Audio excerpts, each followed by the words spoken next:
Good morning, everybody. Is it morning? It's that funny time between 12 and 1 p.m. So, I don't know, is it? Is it not? Who knows? Someone somewhere does, sure. Right. Say hi in the chat if you're watching this live. And right, so before we get on to today's main thing, we're going to quickly cover how to build the project as is and what I'm using to currently build it. So let's quickly get into that. I was asked this on the Discord server. So you basically need Rust installed. You install Rust with Rust up. You can check the Rust website for details on how to do that. The tool chain that I'm using is the stable x86 64 PC Windows MSVC version, not the GNU version. And that gives us Rust C 1.79.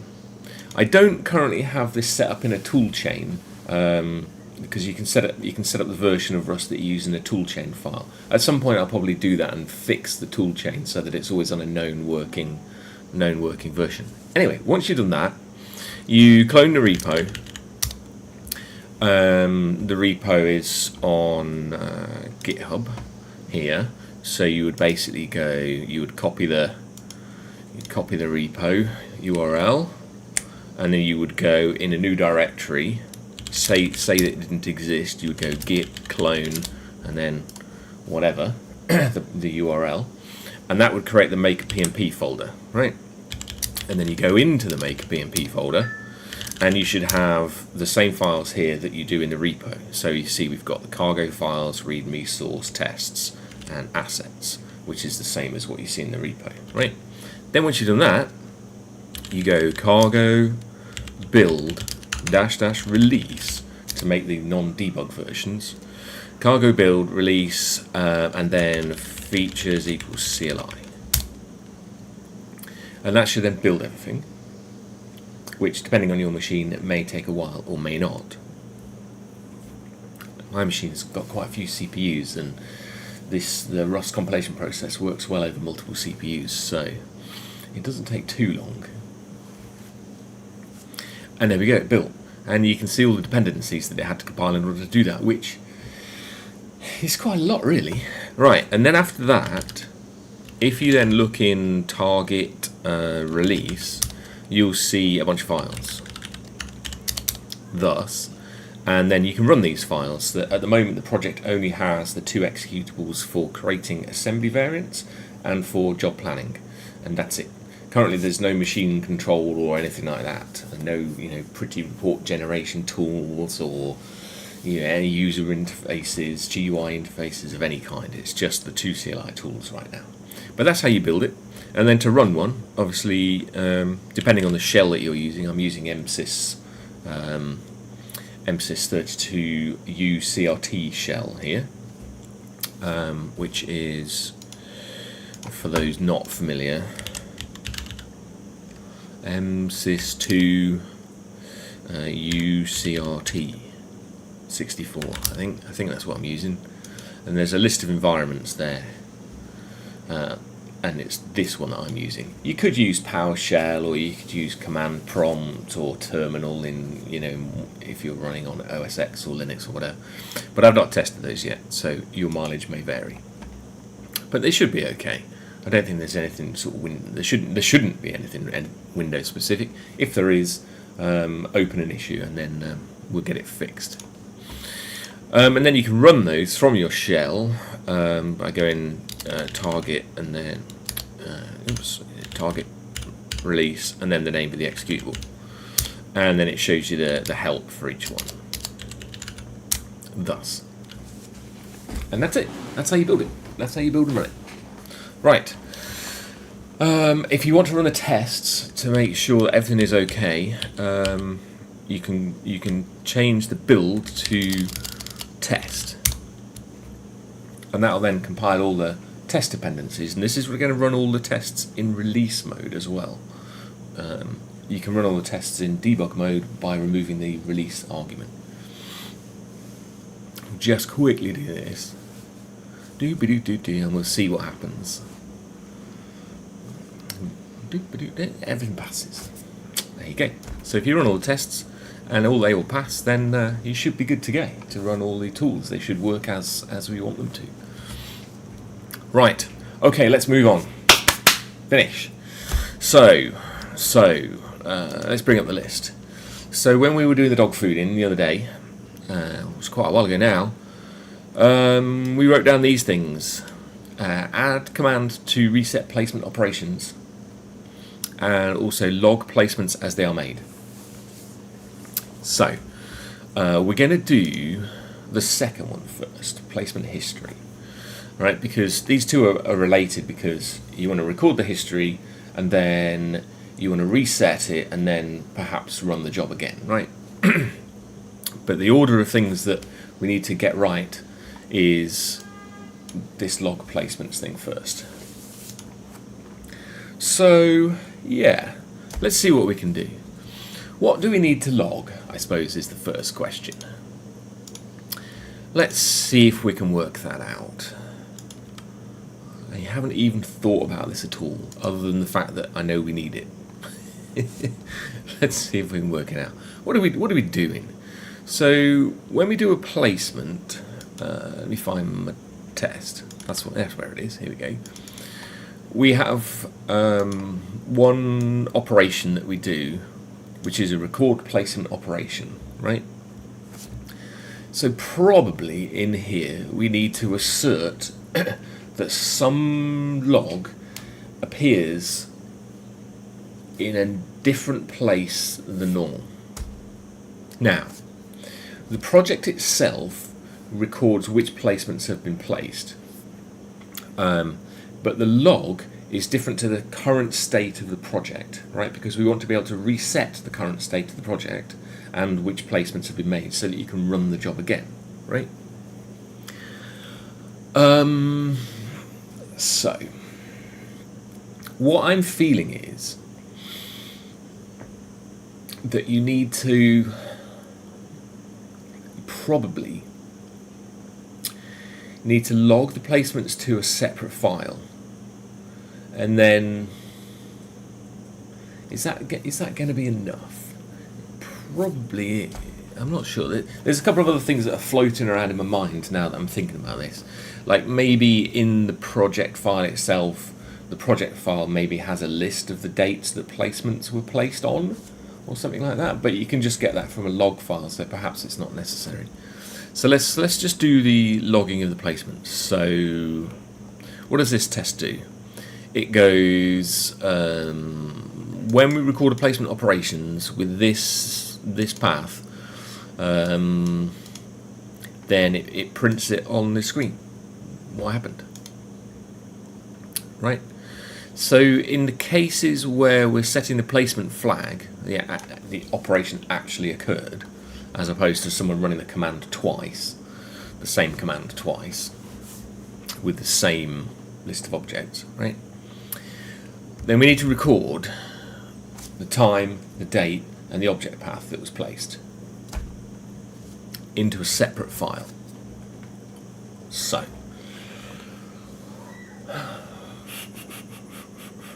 now what I'm thinking, like, okay, sure, we can log it to a file, great, but what's the name of the file going to be? My feeling is it has the date on it, and then it has the name of the project, and then .log at the end, perhaps. What format is this log file going to be in? Is it going to be a text file format, or is it going to be a structured data file format? That's the next thing I'm thinking. I'm thinking a structured format because it's going to be more useful.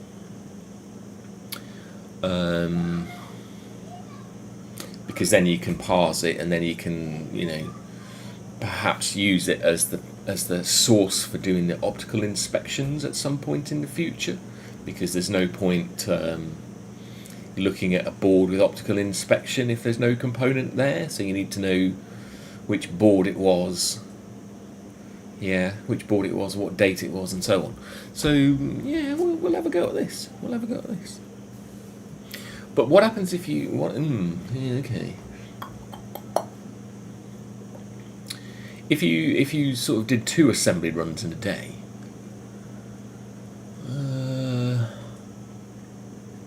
sort of need to know when you. No, you know when you change the PCBs because the prepare PCBs operation. Interesting. The plot thickens. The plot thickens. So one of the operations that we tell the user that they need to do is to prepare the PCBs. What do I mean by that? Okay, so in this sequence, in the previous sequence, where we generate some artifacts, right, we say that the phase overview has a list of operations that need to occur, one of which is prepare PCBs. But currently, we don't have any way of saying that the prepare PCBs operation has been completed. Interesting.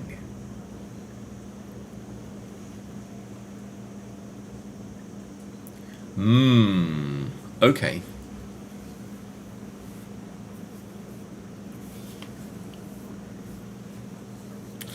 So what I'm thinking is every time you prepare the PCBs, that is what starts a new log file being generated, right? Because it's the first thing you have to do before you place any components. So you go prepare PCBs, it generates a log file. Then you put placements on it, it adds to that log file. And then you say, I've reflowed it, and then maybe it adds something else to it as well, right? And then there's maybe other operations that you need to do for those PCBs that you're working with for the workflow.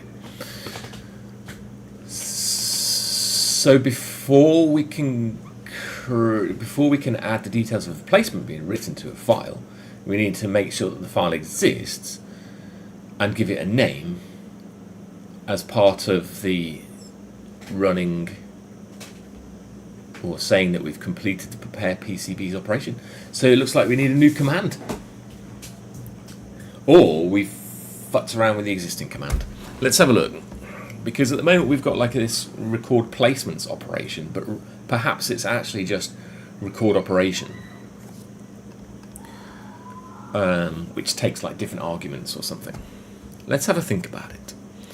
So we've got this record placements operation, right?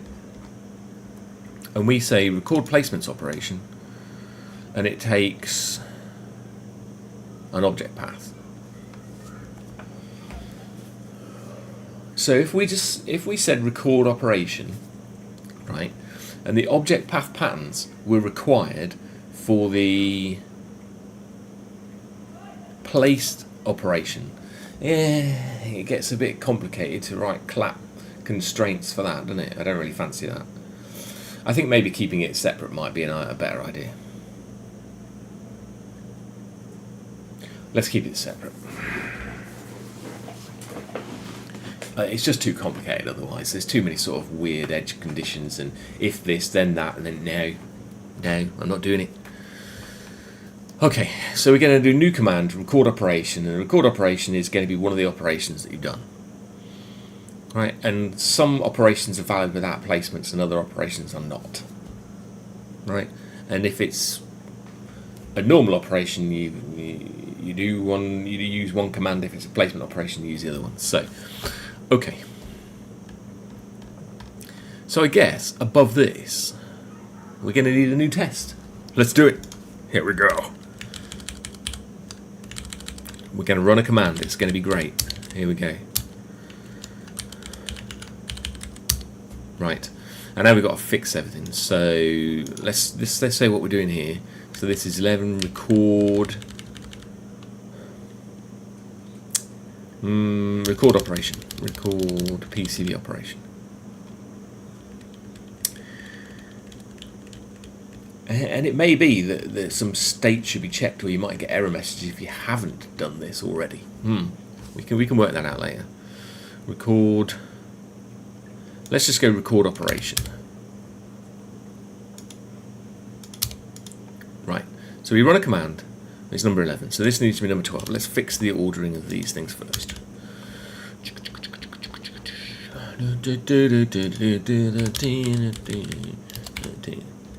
Okay.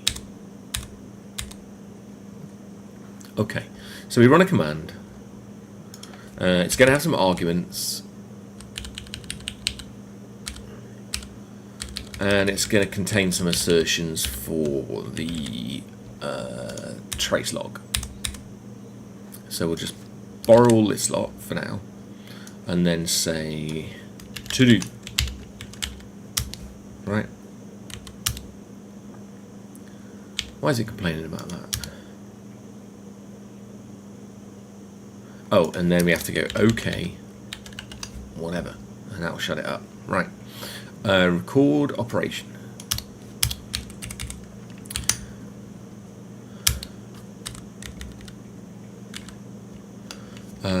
Let's say, what's the operation that we're trying to do? I forgot the name of it. Prepare PCBs, that was it. Prepare PCBs? Is it going to be like this? I don't know. How are we going to specify it? Let's just go all lowercase for now. Right, let's look at the operations again. So the phase specification has got prepare PCBs, place components, and reflow components. Okay. Prepare PCBs it is. Fine.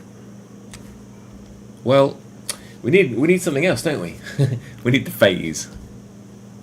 But wait, hold on. When we record a placement operation, do we pass the phase?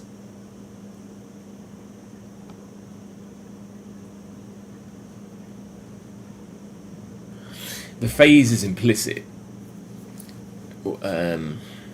for placing placements, recording placement operations, because the object path can only be assigned to one phase, because you can't put a component in the same place on a PCB twice.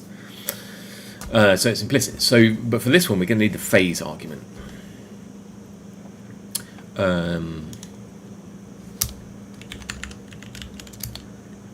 And this is, we're going to say top one, right?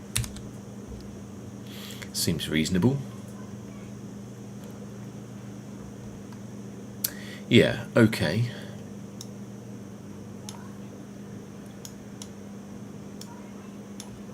Let's just make this a bit bigger. There we go. A bit more room to work in. Right. Okay. Oh, that's supposed to be phase, not page. I love how my brain just types things in randomly without me knowing it. How does it do that? I didn't say page. It just. Okay. So, and then what's it going to say? What's it going to say? It's going to say starting new log file, because that's why we're doing this.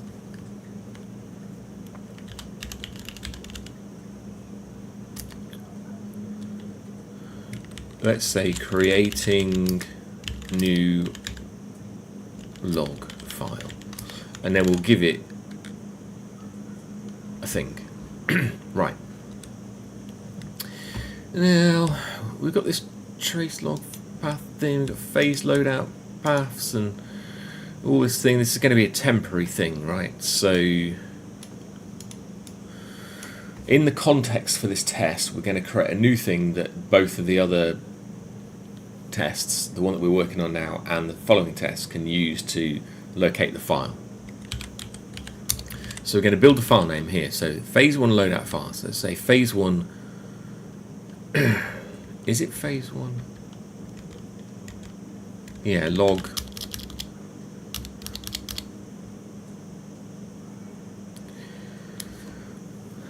Yeah. And then you've got the date.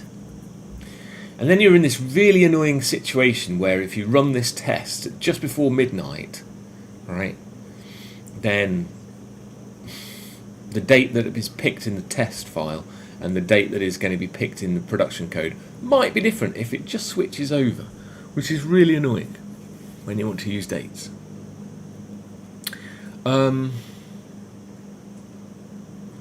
So it's sort of like you need to use a fixed time to run the test on, so that you can do the assertion properly.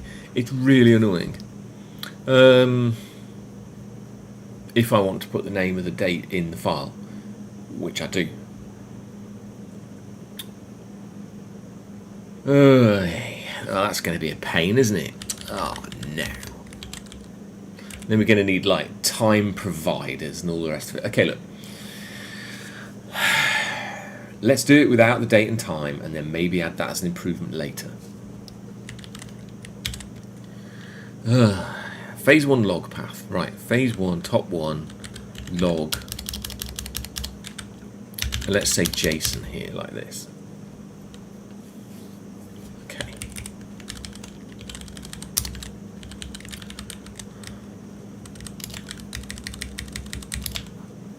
Fine. Okay, so then we need to add these into here.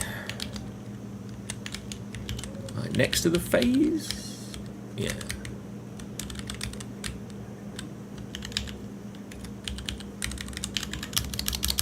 Add those in here. Add them to the structure. Let's see if it did it right. It did it right. Happy days. Right, so now, back in test land, here we are.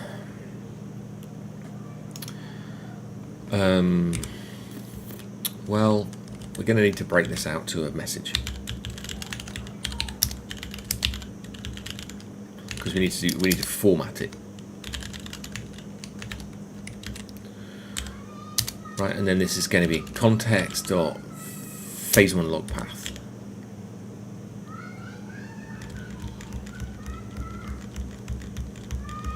And what it's going to do, until we fix it, it's going to create a new log file every time instead of appending to the one that's already there, and then perhaps throw an error message if you run the command twice. Yeah. Yes, there's lots of edge cases with all the error handling for all this.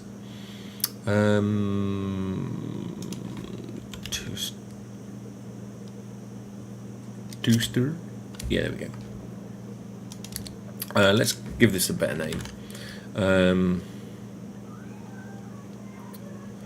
Log file message. Okay. Alright, cool. So create a new log file. So we can do that now.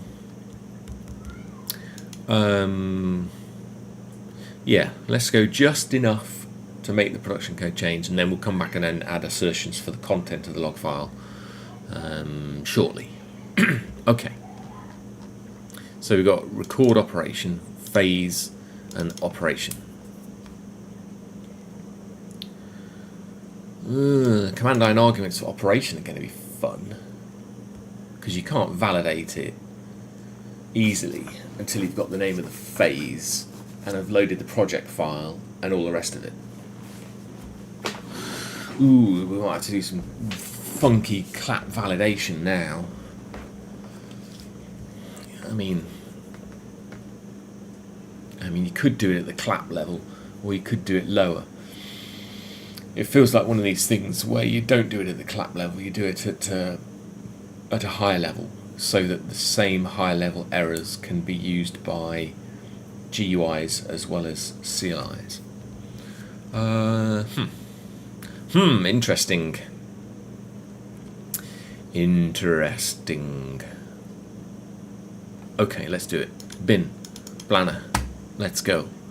So we've got this set placement orderings, record placement operation. So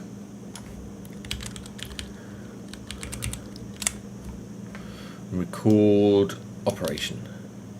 Let's delete this. And then let's say operation arg.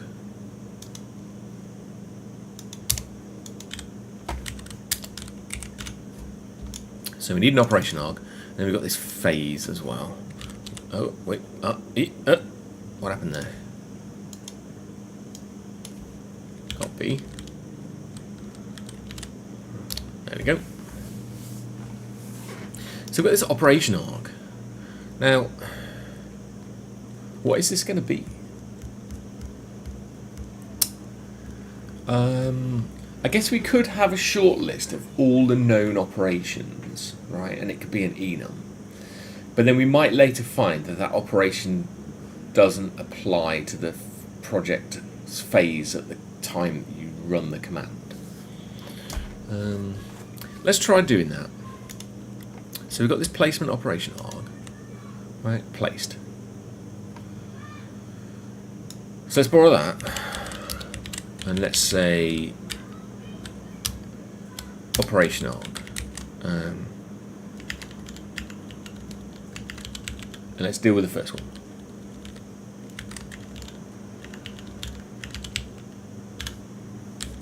Okay.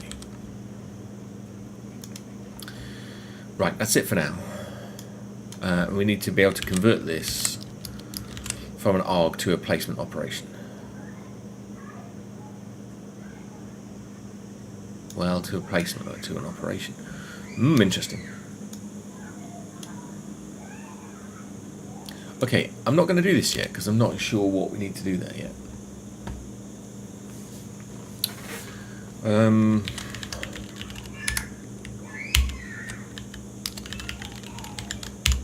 These are the operations that we've got. We've got a phase operation because we might already have this, is what I'm thinking. You see, we do. Right. Right. This is the one we need to use. Phase operation kind.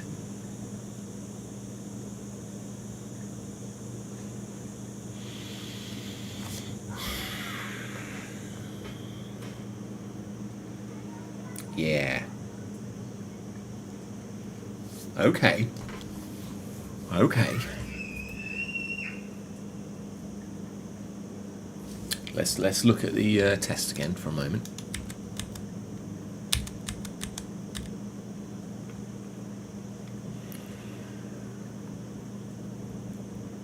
This is the report builder. Yeah, you see, this phase operation lives in report land, right? That's not what we need. There's not sort of one-to-one mapping between the phase operations and the report operations. It's a bit funky. I'm not entirely sure about it. But that's not what we want. Now this phase operation is only used in report, you see. This phase operation is only used in report. That's good. Right, let's see what we can find. So we've got planning and we've got phase. And then we've got a process. And the process has process operation kinds, right? This is the one we want, I think. So this process operation kind is used by the report when you go from one to the other, and it's also used by the project. So this is the one we need. Right.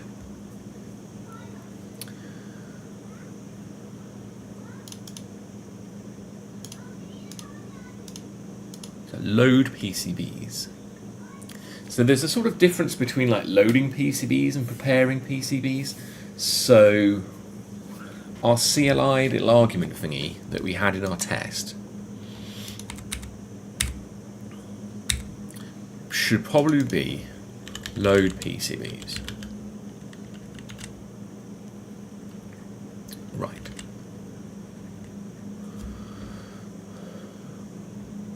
So this should be load PCBs as well.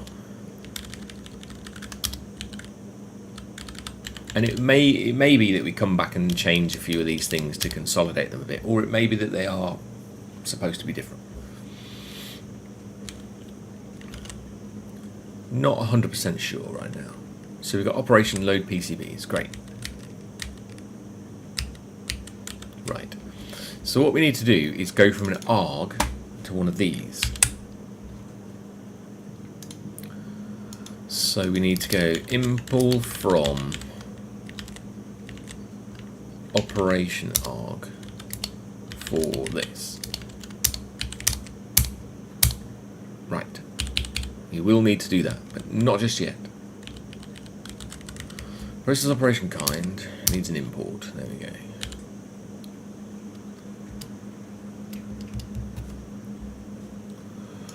And this probably needs to be process operation arg. Now that we look at it. There we go. Yes, that makes sense.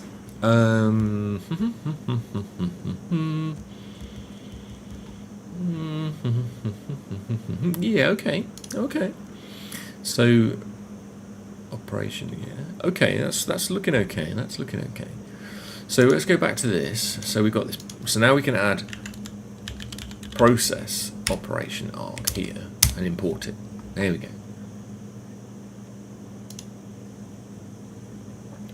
Happy days. Okay, let's run everything and see what happens. Because we should be able to add the help tests as well now.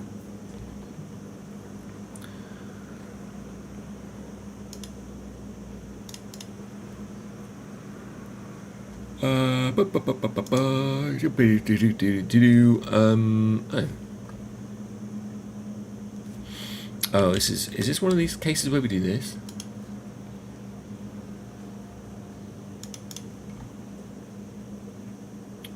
What? Oh, I think it needs to be like this. Yes, okay, and now it's saying that we've not added the code for the recording operation. So this is going to be command record operation. And we're just going to say to do. But it needs the things. No, it needs the things. Oh, and a comma.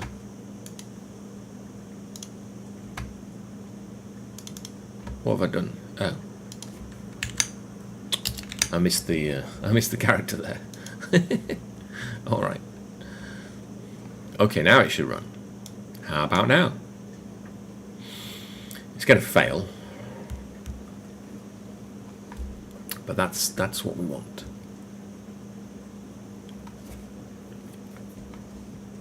Right. And just to be clear, sort of what I'm doing, I'm putting these. I'm leaving these warnings here as a reminder of stuff that we need to fix. And this is just, some people just allow warnings in their code base and they just ignore them forever. No. No. Warnings are super useful as a sort of reminder tool that you haven't done something that you supposed to be able to do when you're doing test-driven development like we are now. Super useful. Whereas if you just have this big long list of warnings all the time, you just waste time looking through the warnings and ignoring it all the time, like we were doing for a while with that that unused macro import warning that we fixed. Right now I can look at the list of warnings and know that there's supposed to be no warnings, and everything else that is a warning needs to be fixed. Right, moving on. So, right, we're trying to run the tests. Here we go. So it built. Did I run all the tests already? I can't remember. Here we go. Yeah, and it does this thing, this repeated compilation thing. If you switch from like release build to like debug build and vice versa, then you get artifacts left behind, and then the IDE has a bit of a problem, and it keeps recompiling everything. Let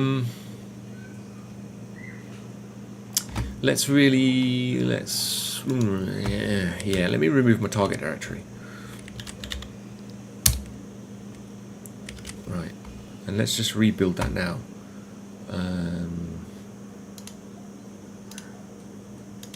And then we'll look at the tests while it's rebuilding. So the no args one now has an extra one here, which is wrong.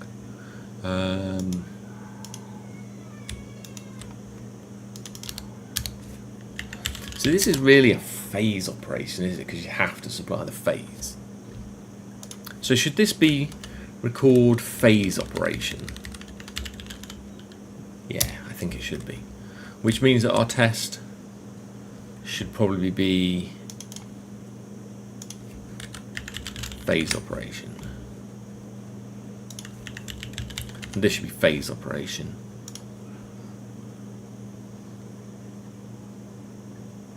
And everything's good. Let's run it again. Let's see how much it compiles this time when we run all the tests.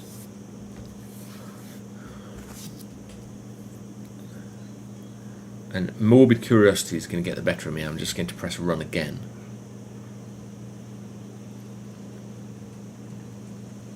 When clip is finished. Oh, I've run out of coffee. Oh, this is terrible. There we go. Yeah, it's still doing too much recompilation.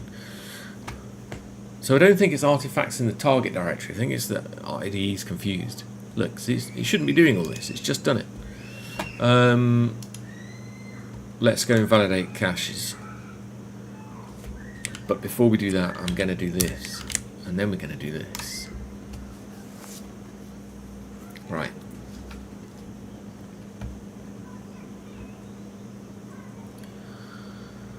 Come on, IDE. Let's go. Building. Here we go.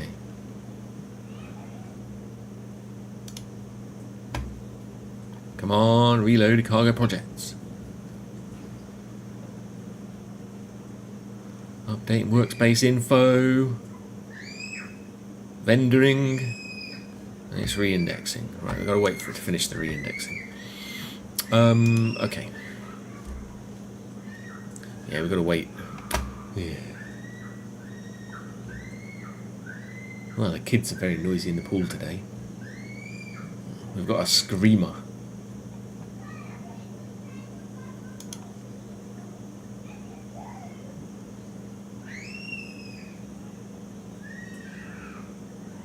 I want to go down and tell him to shut up. It's like, aye, I'm streaming here. Be quiet, children. What's that saying that you used to say to children? Children should be seen and not heard. Do you think if I went down to the pool and say, children should be seen and not heard, it would go down well and they would stop screaming? I don't think it'd work. It might work for like 2 minutes and then they'll be back to the what they were doing before. Right, moving on.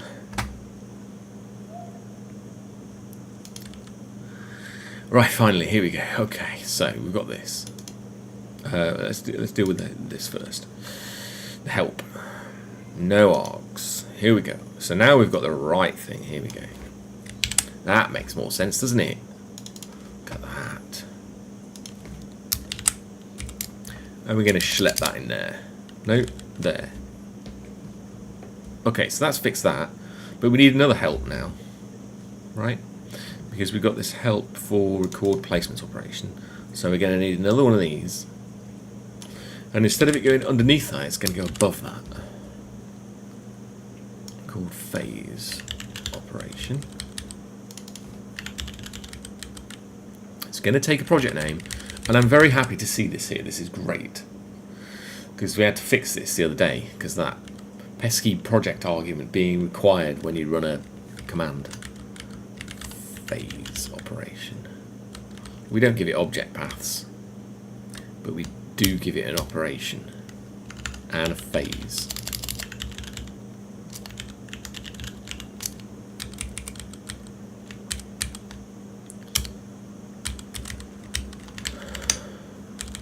Right, it's going to have all these things in it as before. And then this time I'm going to remember to do this. Oh, look at that, happy days. It's going to be something like that, right? Okay. Let's run it and see how much recompilation it does. You see now, after invalidating the caches, it didn't spend half an hour recompiling everything, which is exactly right, because there's nothing to recompile. Just the test code. That's better. It's much better, look. Run it again. Yeah, it doesn't recompile everything. Fantastic. I don't know why. I don't know what causes it to get stuck, but it's annoying. Okay, so right, we've got this possible values, load PCBs, which is what I put here.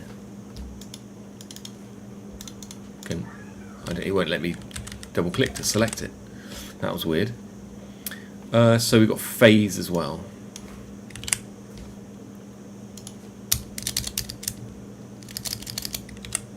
Is there anything else? Let's look at the indentation. So, okay, we've got different indentation here.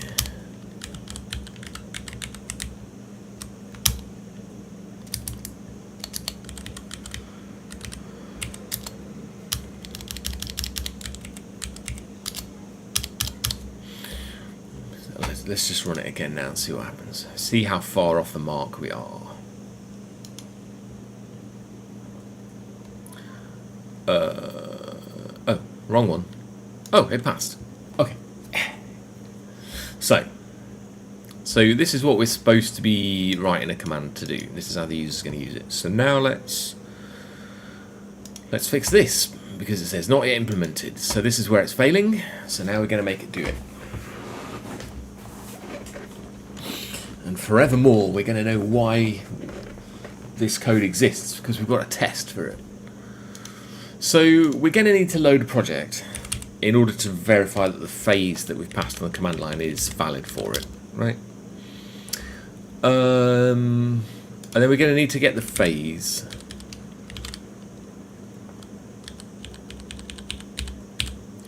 So we're going to put that in there.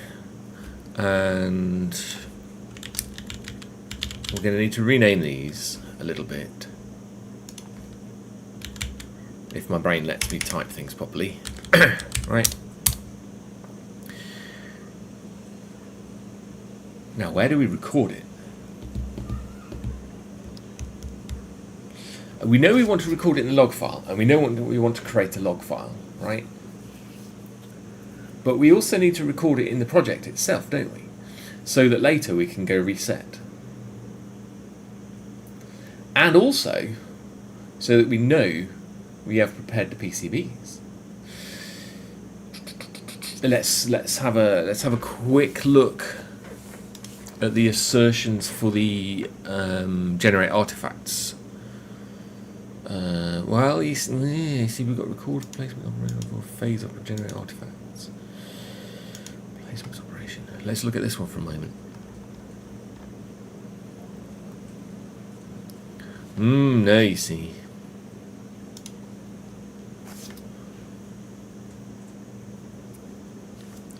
Yeah.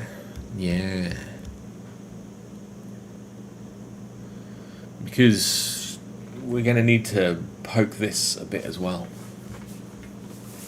Because now we're going to have this project with a state in it that says this operation has been completed.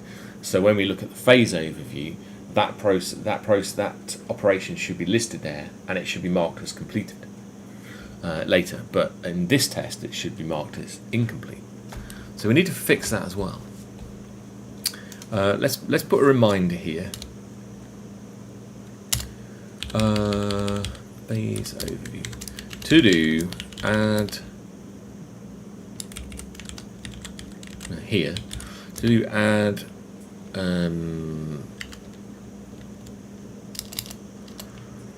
prepare PCBs.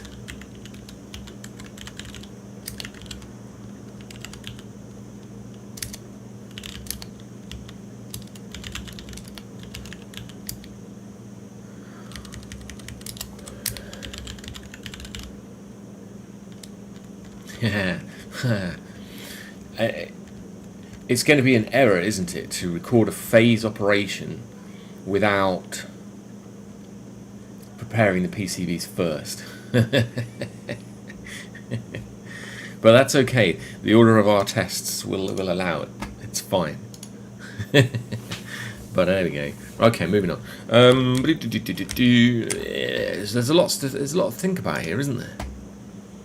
There's a lot to think about. Right, so record phase operation. So the way that the placement operation works, we go project and then do something. We give it a mutable project and we give it the things that we want to do. So let's do something like that. And let's follow this same pattern, like if modified, then save the project. Right, great. And then we'll make this thing and do something. So update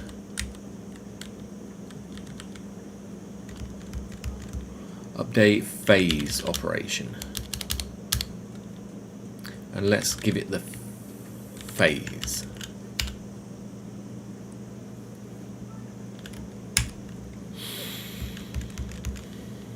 Which is going to be a mutable reference, which is... Do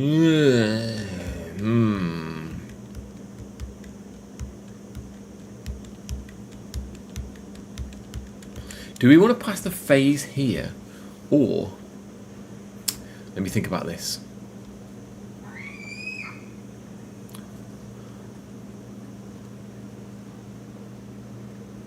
Yeah, I guess we could throw it away. Be a bit silly though. Now, do we update the project or do we update the phase? But the phase is borrowed mutability. We're going to get mutability borrowing sort of things going on here.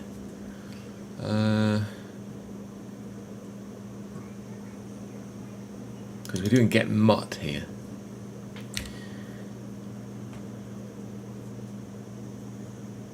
Should we just pass the phase reference in once we've validated that it's valid?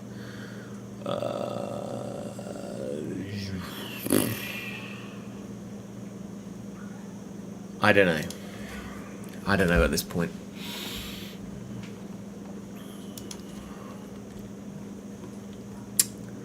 Let's see what errors occur when we do it.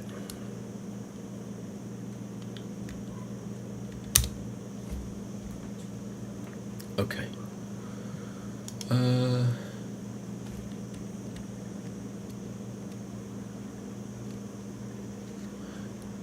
Yeah, okay. So we need a project, we need a phase, and we need a phase operation. Or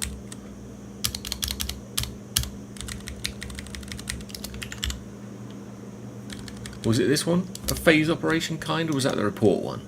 That's the report one. Who remembers what this one was supposed to be? I don't.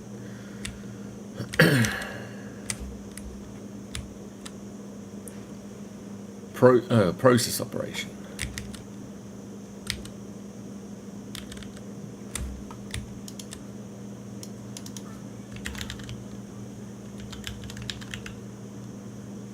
Process operation kind. That's what we need here.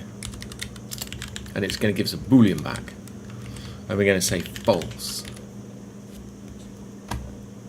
And then we're going to see what happens. Update phase operation. Let's have a look at this. Can it fail? Yeah, it can fail. Okay, so it's going to be a result of a boolean.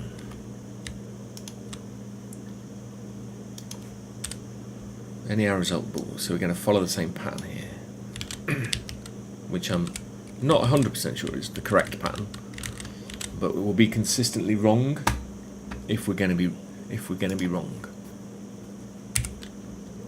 And we're going to say everything was okay with the false for now. Yeah, and this is where the borrowing is going to occur. This is what I thought was going to happen.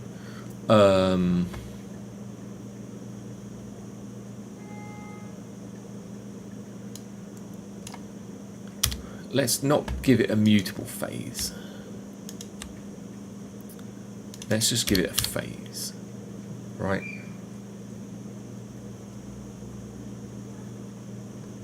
I don't know how we're going to do this yet, because the project owns the phase. Yeah, and then you get the other problem. It's like you can't borrow it in two different ways because it's already borrowed. We know that we need a mutable project here. So how about, instead of doing this, we pass the reference here.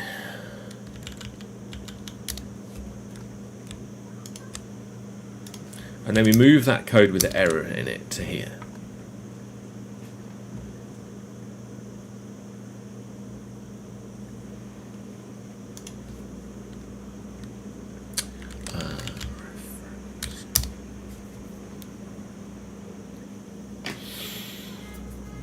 Hmm.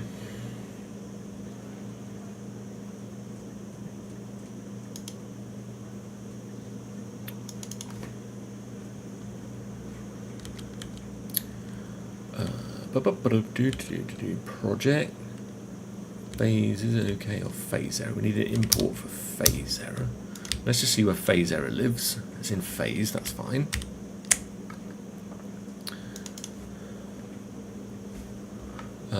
Let's call this phase reference here. Okay. It's already a reference. Okay, so now we've got a phase that we can work with. We can also... Can we do this?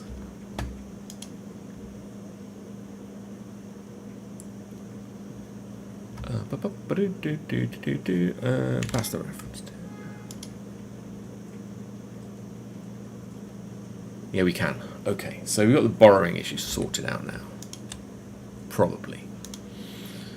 So we've got a mutable phase from the mutable project, and the lifetime of these things is all sort of within here. So we're going to see where that takes us. Okay. So,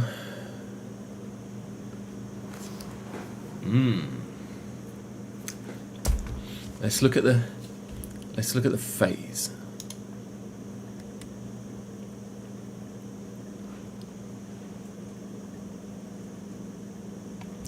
Let's look at the project.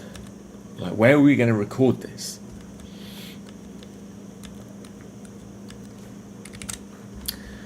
Where's my... Because the phases, we've got the states here, we've got the phase.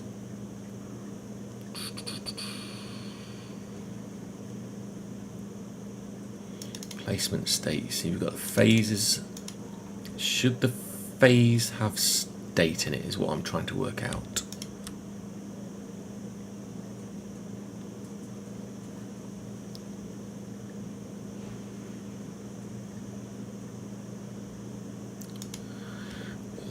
Let's have a look. Placement orderings.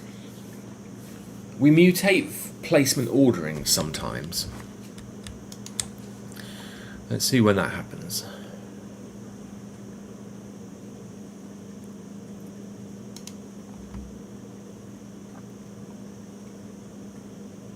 Not there we don't. Where do we do it?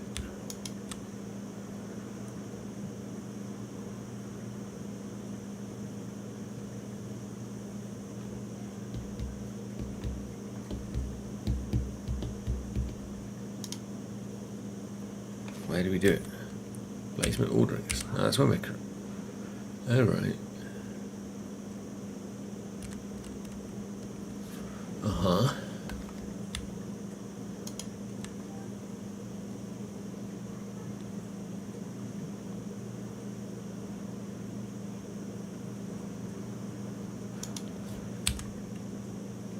Where do we specify the orderings?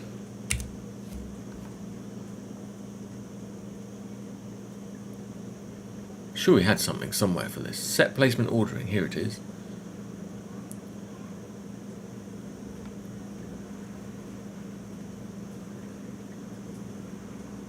Yeah.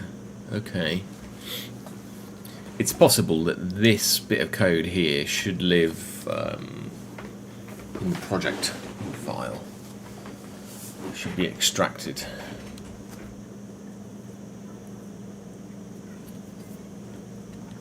Because this problem is similar. We've got a project, we've got a phase, and we've got to update it with something, right?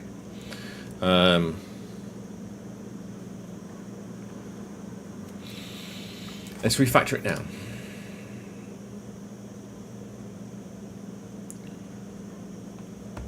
And then we can have the same pattern in both of these things, right? Extract method. Let's just call it foo, I don't care. Where did it go? What happened?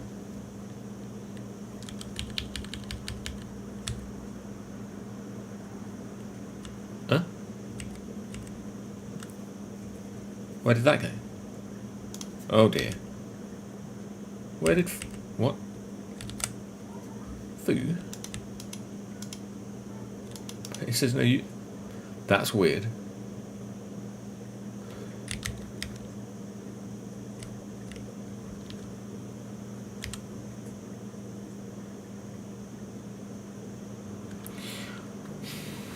Do we want to deal with this?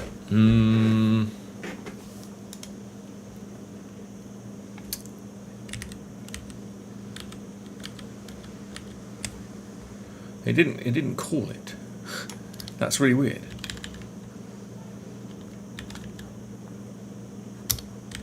I don't know why the refactoring failed there. That's a bit strange.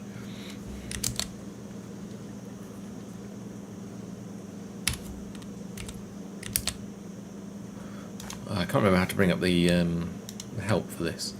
Reference placement orderings and immutable project.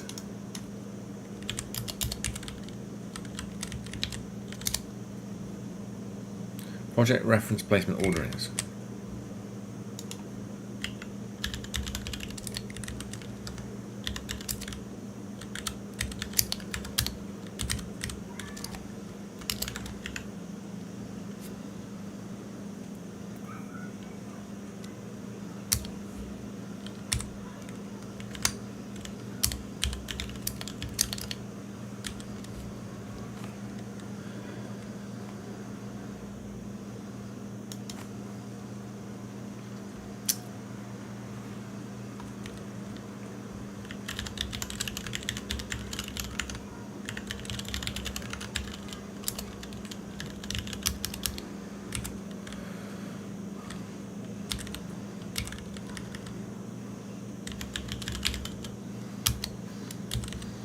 And let's make it return a modified thing as well. If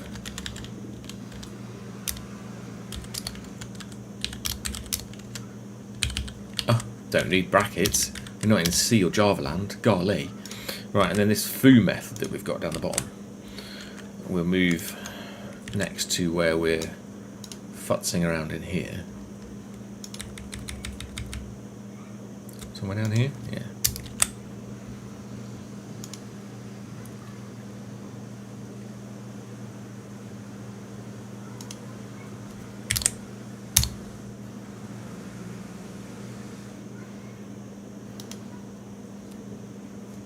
Let's always say true at the moment. And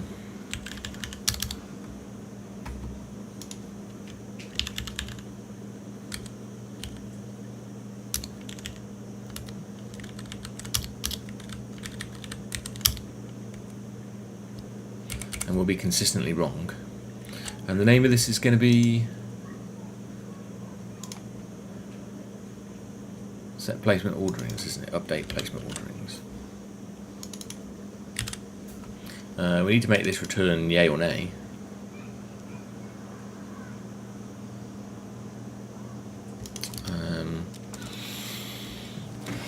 Let's say, okay, yeah. If phase dot placement orderings is the same as these ones,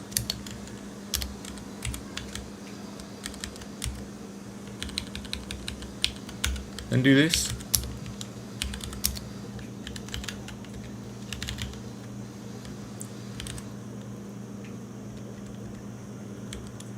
Otherwise, it was okay, but it didn't change anything.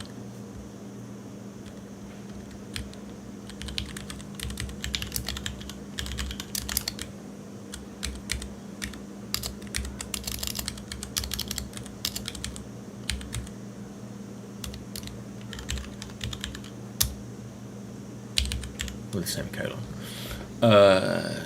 Seems about right. I don't know what's happening with the indentation here. Yeah, there.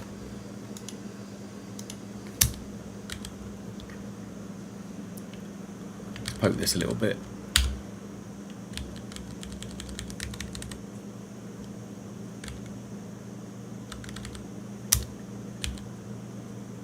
There we we go. Let's fix the indentation. Yada yada yada. This needs to be a public function. There we go.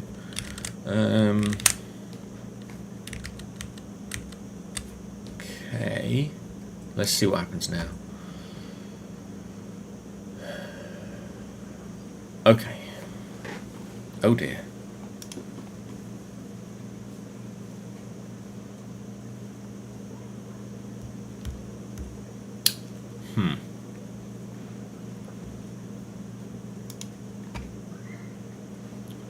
What happened?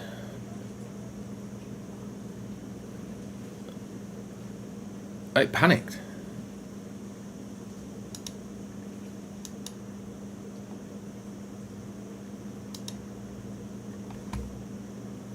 Oh wait, no.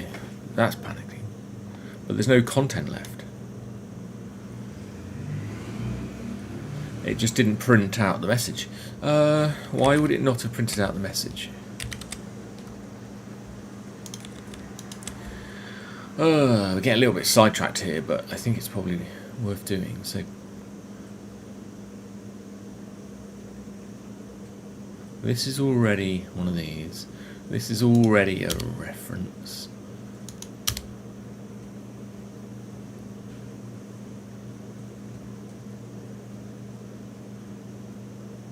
And oh.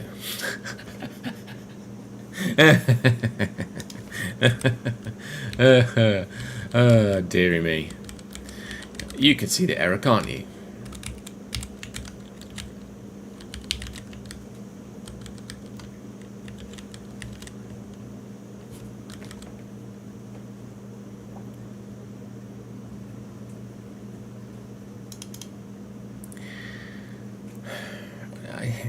Is there a better way of doing this?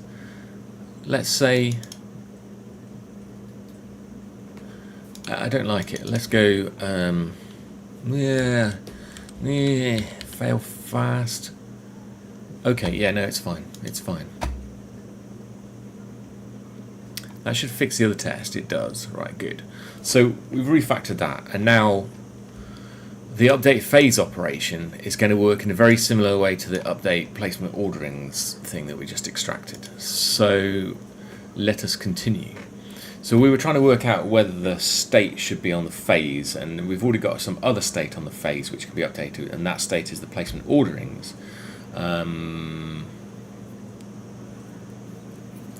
So let's do it.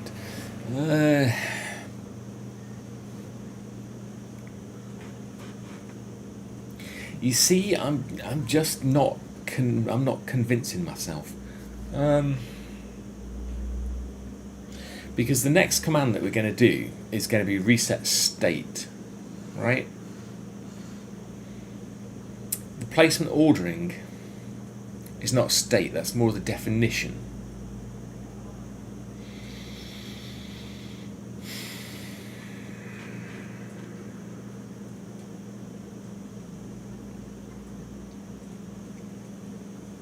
I think it should be separate.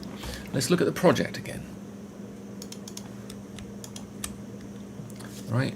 Because we've got part states. It just feels like we should have phase states. And the phase state should have a reference in it.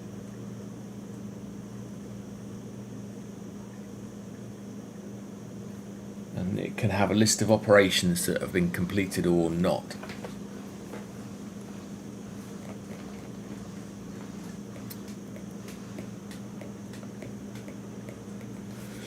Yeah.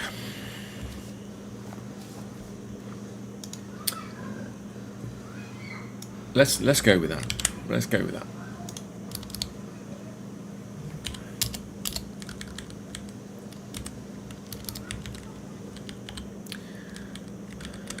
Let's go phase states.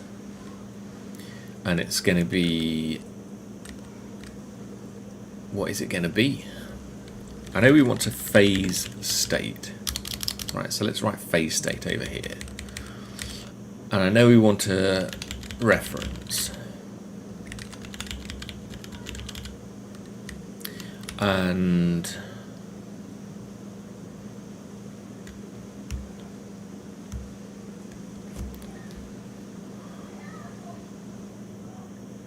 There can only be one of these in it, and it's all, yeah, that's what we want, isn't it? Yeah. Okay, so we need a phase state. Let's create a phase state.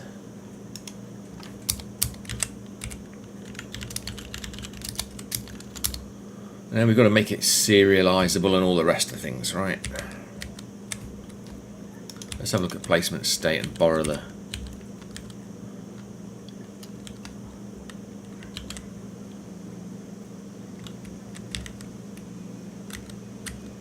derive statements. There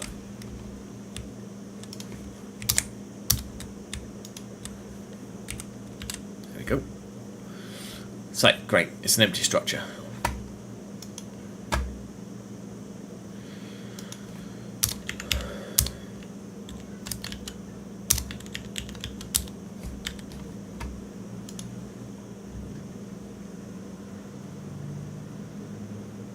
And you thought it's just going to be displaying a log message.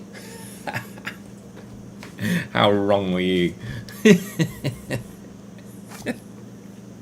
It's so much. How is it possible that this little thing, that this one little to-do item, log placements as they are made, requires so many changes? Like, you would never have thought by looking at that, would you? Okay, so now we're into phase states land. Right, here we go. Right, so everything compiled, that's good.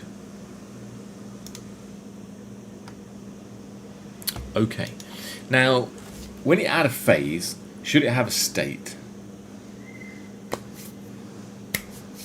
It probably should. So let's have a look at the create phases. You see, we've got this phases, and then for this phase there should now be a state, right? And it should have a list of operations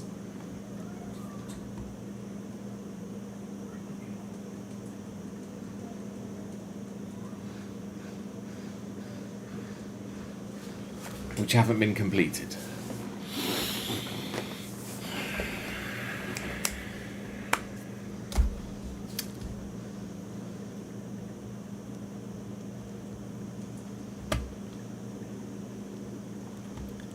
Joy of joys, joy of joys. Good Lord. Okay. With phase states.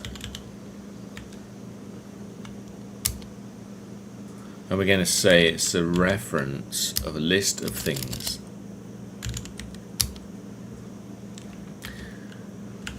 And since it's an object, what's it going to contain? It's going to be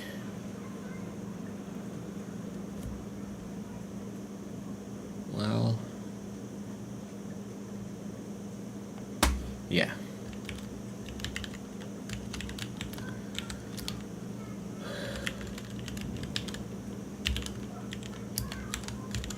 I mean, what are the operations going to be? Oh, we don't need to specify like that. So that's the idea.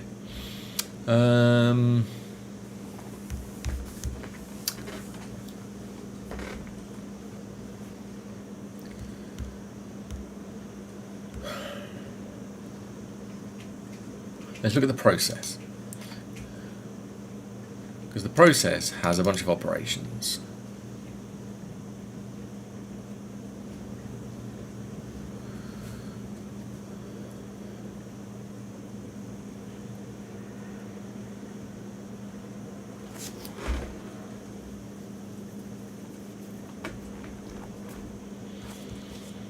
It's going to have like an operation state, isn't it?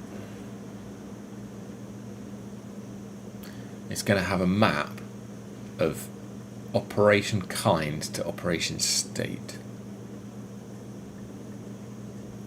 Probably.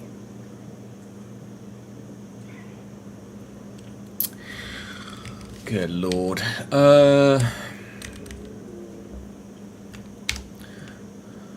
So let's say, hold on, load PCBs.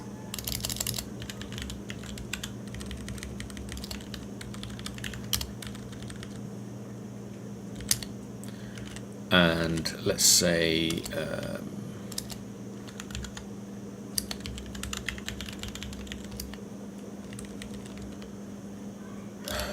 what's this going to be? It's going to be like this, isn't it?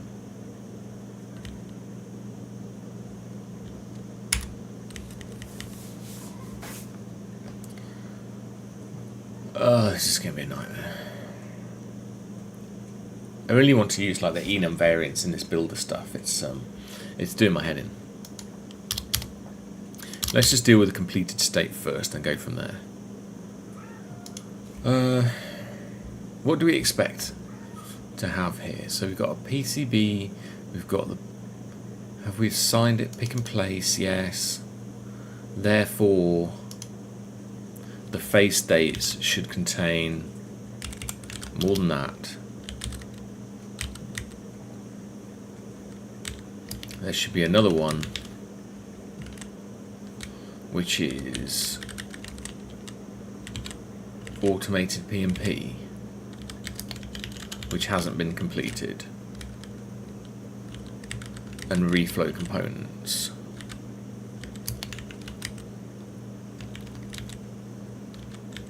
Which hasn't been completed. This is going to make some of the report generation a bit easier, but we're going to need to do some refactoring in order to do it. This is good, because the report generation code has got some like, has this been completed, like logic, which doesn't really belong in report generation code. So after this, we should be able to refactor it so that logic that's in the report generation code is derived from the phase state, and the phase state should be updated when you make changes. It'll work better. Okay, and we're going to need more phase states down here.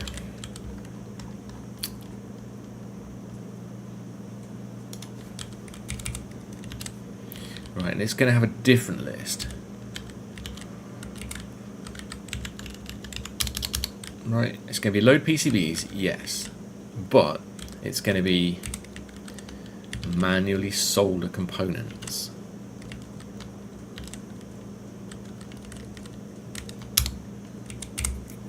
There.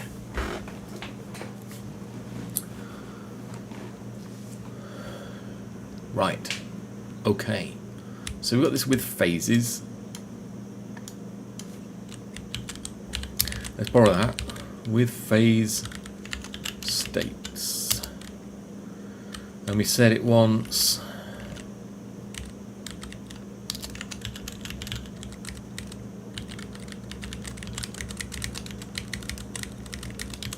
build a pattern away, right, but this stuff isn't right, so it's a string reference, but then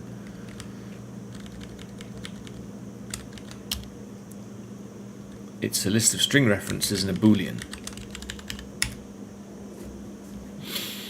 There you go.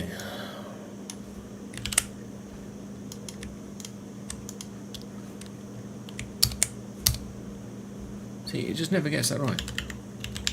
I don't know why it can't get that right. It's really weird. It's like, why? Okay, so we've got with phase states. Fantastic. But nothing uses with phase states yet, so we need to write some stuff. So we've got processes, unit assignments, phases. Here we go. Phase orderings. If let some phase states.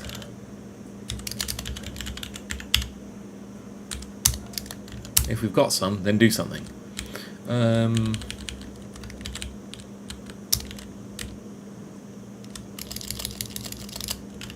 We're going to need some phase states, and Yeah, we're going to create a values, and it's going to be, yeah, it's going to be a map or something, isn't it? If there's phases, create a phase map, but it's an array. It's going to be like this. And we're going to map over the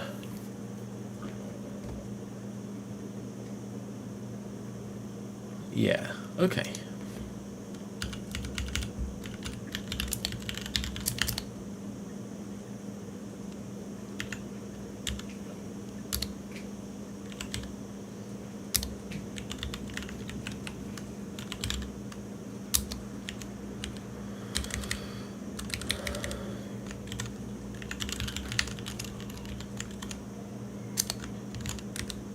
And then here we need to make something. This needs to be a value of some kind.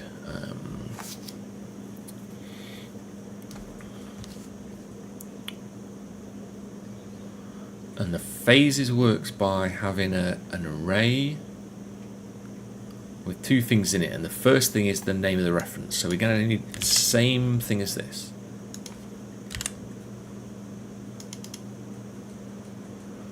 But we need to poke this and say reference and operation states. Huh? Yeah.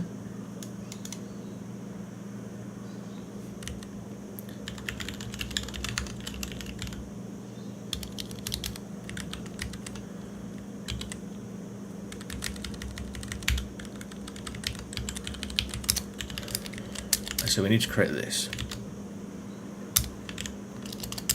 I don't think we need to specify that it is a map. We just create a map. Yeah.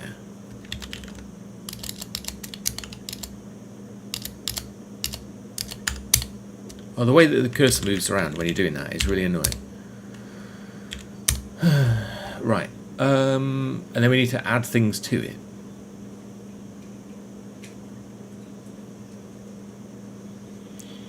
One of which is the operation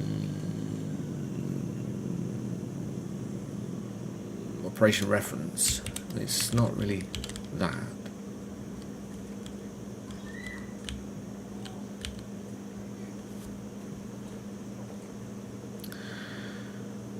Just referring to how I'm doing this, orderings, map, value.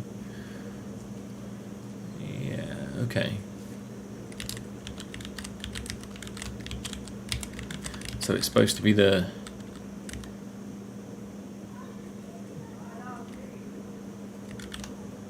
operation.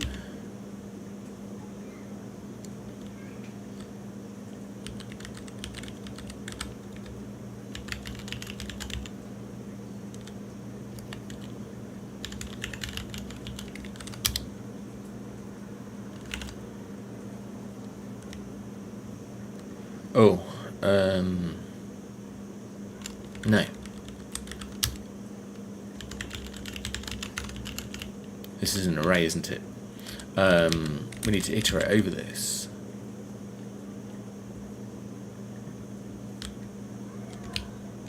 For the phase.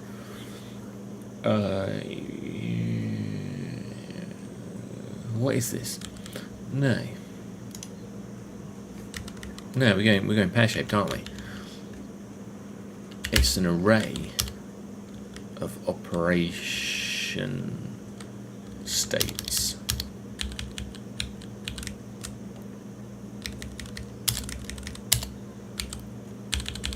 We're getting ahead of ourselves here. So let operation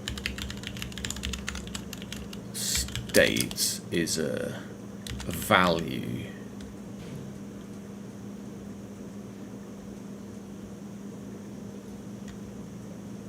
No, we create this by Iterating over the operation states.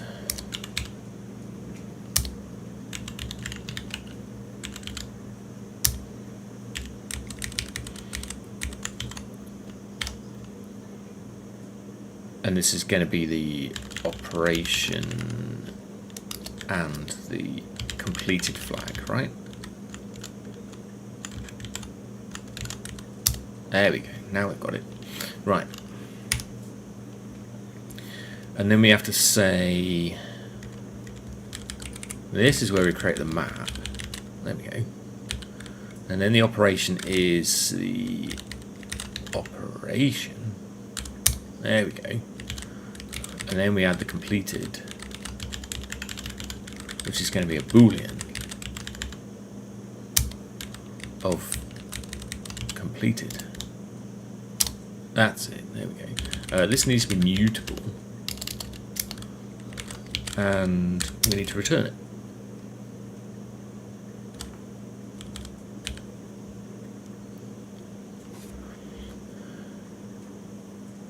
But we need to be star bool here.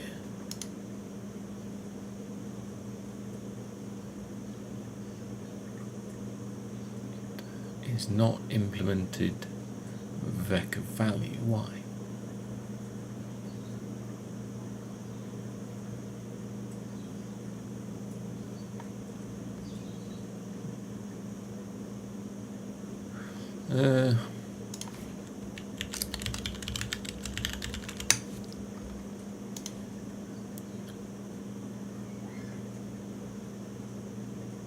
Oh, because we've got a map here. This needs to be value object.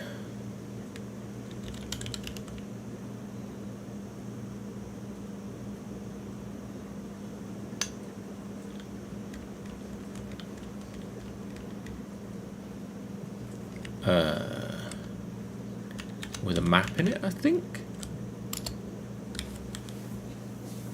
And then you add all the map objects to the array. Yeah, okay. Let's run this and see what happens now. Okay. So now when we're creating phases, we've not stored all this information yet. So that's going to be failing. But let's see how it fails. So this is what we say we want, which we need to verify is correct. And then this is what we get, which is nothing because we haven't written the code yet.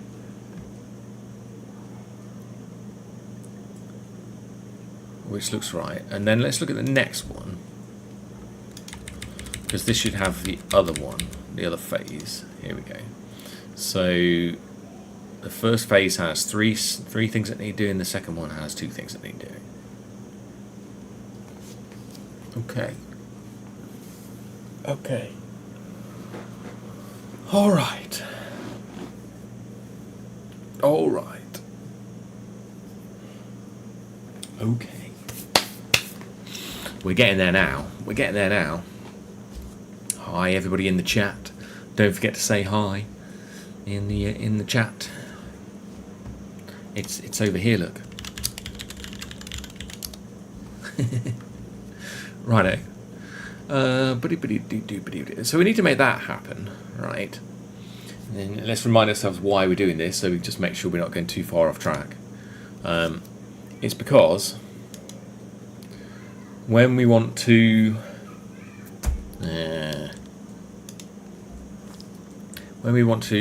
record the fact that an operation has been completed, we need to store this state somewhere. Somewhere here is where we need to update the phase state. Let's write this little bit of code first, right, to make sure that the other bit of code that we haven't done yet has the right structure. So we could go and fix this phase top and phase bottom thing, but if we just write the code assuming that data is already there, right, because now we've got the structure in the production code, it'll help us make sure that we've got the organization of the data right. So we're going to try using the data first. So we've got a phase. The phase exists. Fine.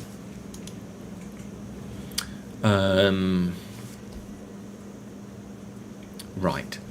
So what we've got to do is find the phase state for the phase. So instead of iterating over the phases to get it, right, if we iterate over the phase states, because the phase states are organized by their reference, right, now we've got a phase state. Right. And if a phase is created without the phase state also being created at the same time, that would be like a corrupt project file.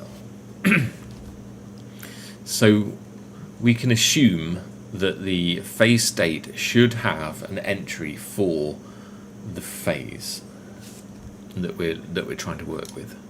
So now we've got a phase state, great. So I suppose now we've got to iterate over this to find the operation and change its completed flag.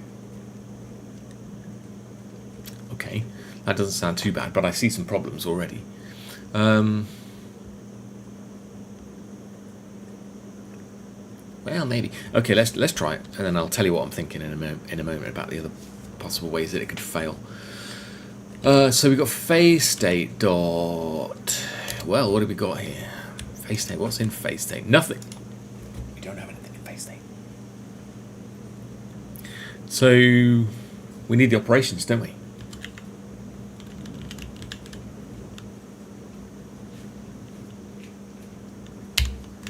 Operation state, I suppose.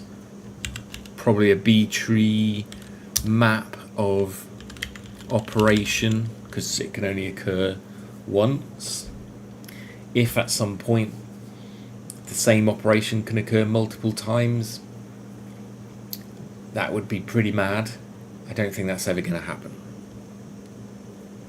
Then we could change it to a vector. But we're just going to go with a B tree map. So we've got a phase operation kind, no, that's from report process operation kind. That's what we want. A B tree map of phase operation kind to phase operation. Is it a phase operation or process? This is a process operation state, isn't it? But is it? I mean, the process is like one thing and it has a bunch of operations. Let's just say state here for a minute. Let's look at this for a moment. So we've got process operation.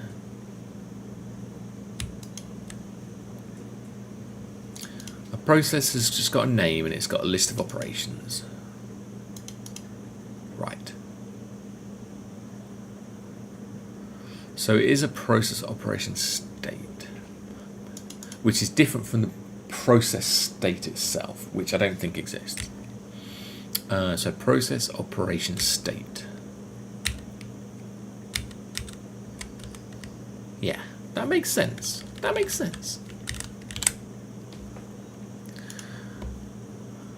So we've got process. Okay.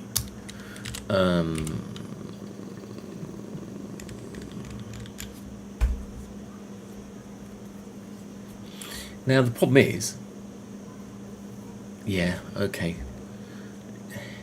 This is weird. Is it an enum? Or is it a struct?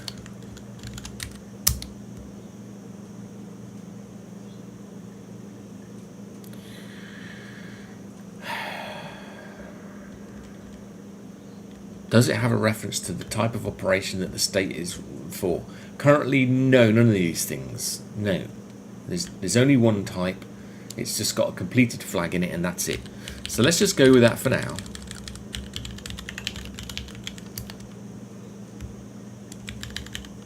Right, and at some point in the future we may come back and change our mind. Right, so this needs to be serialized, and then we're gonna not put all these things on until we know we need to. But I'm fairly sure we need clone.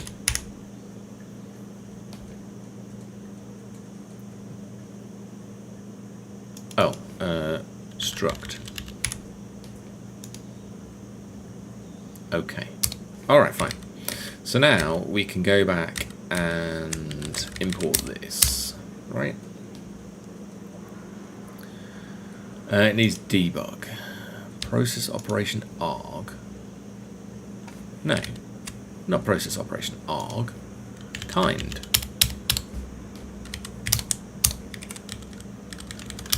Thank you very much.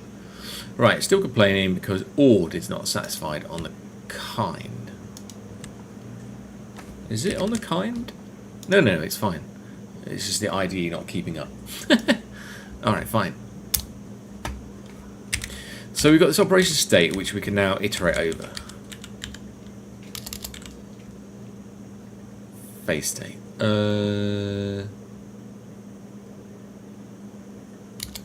Oh, because it's not public. Let's fix that.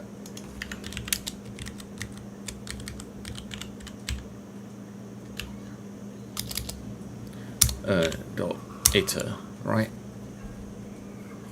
Well, really, we only want one of them. We don't even need to do this. We can just go dot entry, can't we? And then match over the result somehow.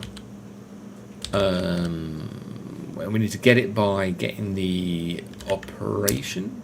Yeah. And do you pass a reference to it? Yeah, I think you do. Is that right?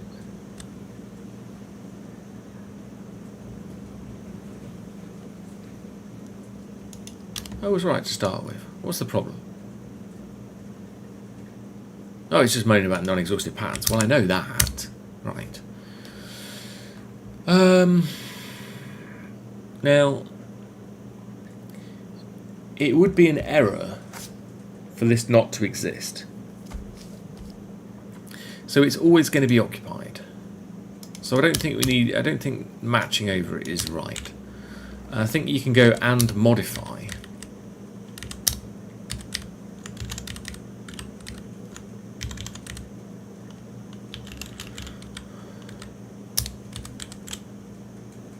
Right, and then we can say state dot, well, no, we can't because it's not public. And then we could be adding things like mark completed and stuff like this, but yeah.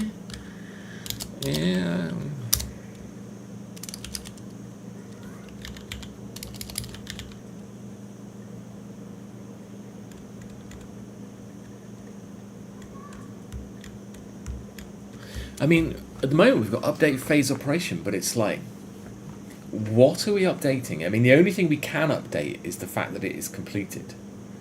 Let's look at our test again and see what arguments we specified there, because I think we need another argument somewhere around here. And then, you know, potentially some different code which uses that argument here.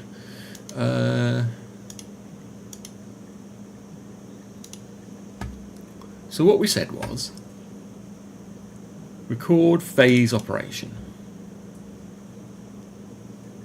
We haven't actually got anything else to say that it's like completed. It's like, well, what are we doing? It's like we're recording an operation, but what? We know the name of the operation, but what did we do? It feels like there should be like a, I don't know.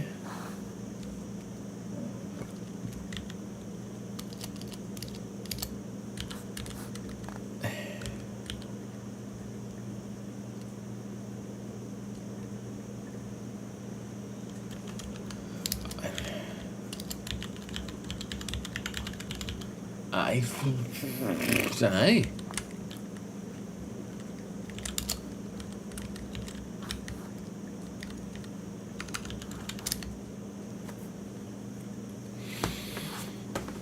Something like that, perhaps.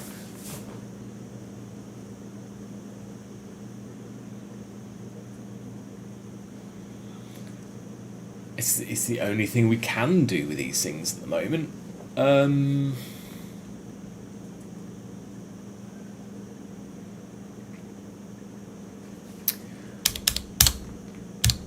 Set completed flag.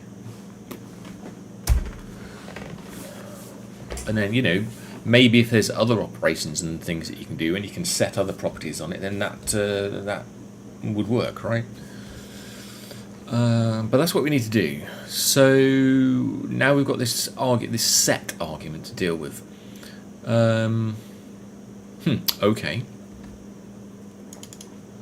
So record phase operation, and then we've got something else. We need a set. I don't know.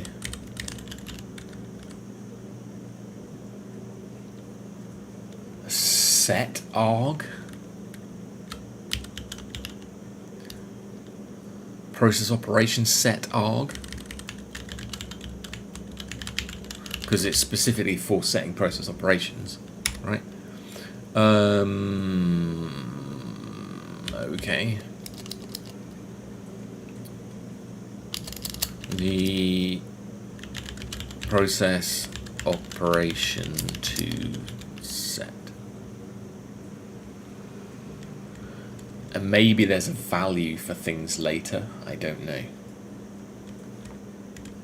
Or maybe the argument can be split with a colon or something like that, or double colon, or an equals or something. But this is going to work for now.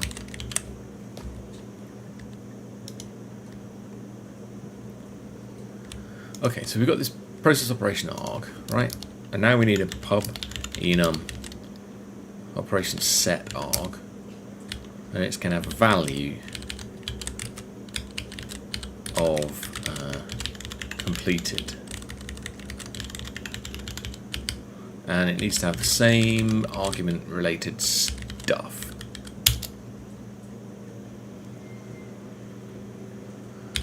And we've got this process operation kind, and we've got this. Oh god, it just keeps going, doesn't it? Okay. So we've got process operation kind, which is all this.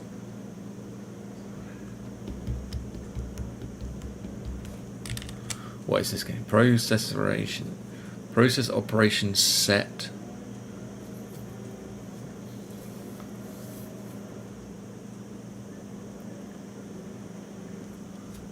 Process operation set. I mean, ending it with set is with set item is probably best. Let's go with that. Let's go import from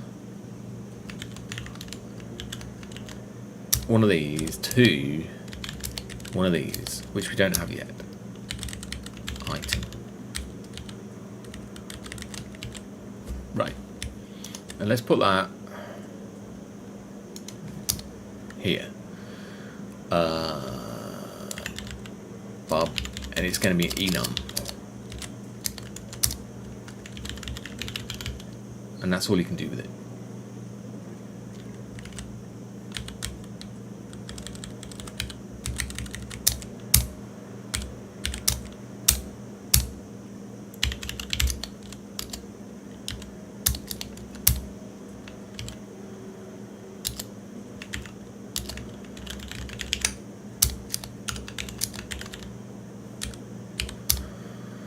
And if the set thing had like an equals symbol in the middle of it or whatever, and this is the place that you would split the string by the equals and then create the other enum variants and so on, like we do for some of the other arguments previously. Why is it complaining?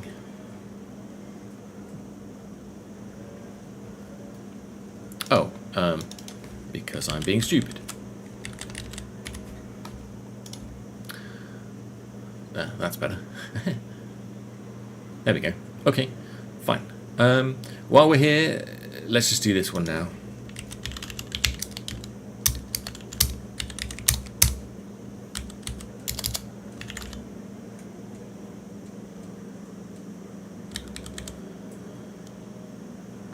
Right.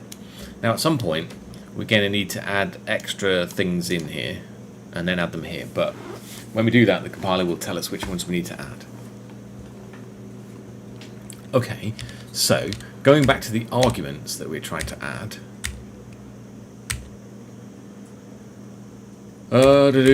Somewhere. Yeah, here we go. Right, so now we've got a set arg. Great, fantastic. But what it means is that's not going to be used anywhere. And also the test for the help is going to be broken because it doesn't have any of this in there yet. Right, so there should be an error down here. Yeah, there it is. Right, so we've got a set. Set is a really weird name. It's not very specific. It's sort of like a...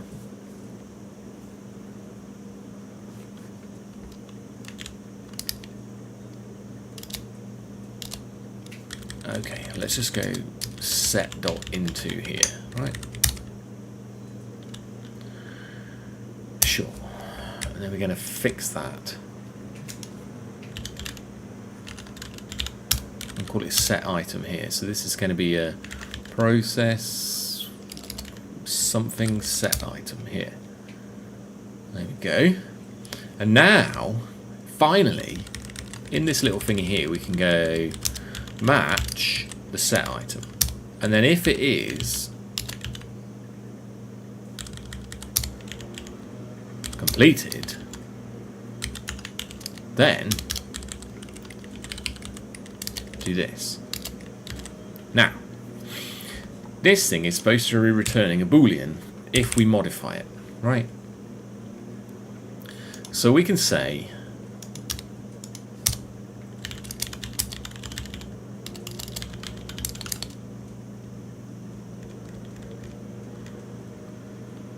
we can return the fact that it's modified here. Yeah, okay, let modified. And then have this one say, because this and modify returns, does it return anything? Ooh, it doesn't. Oh, it returns self. So, it needs to mutate things. Yeah, that's a bit annoying, isn't it? Let's just see what happens, because I might have misread that wrong.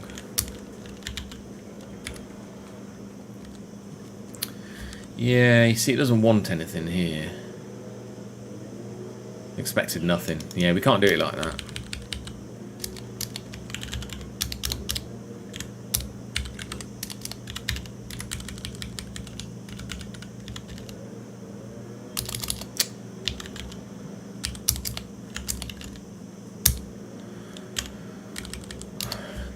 That's interesting actually, because it returns self.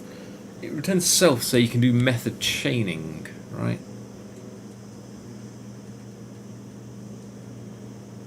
Huh. I suppose you'd have to do it a different way if you didn't want to use and modify and not use a mutatable state like this. Still, there we are.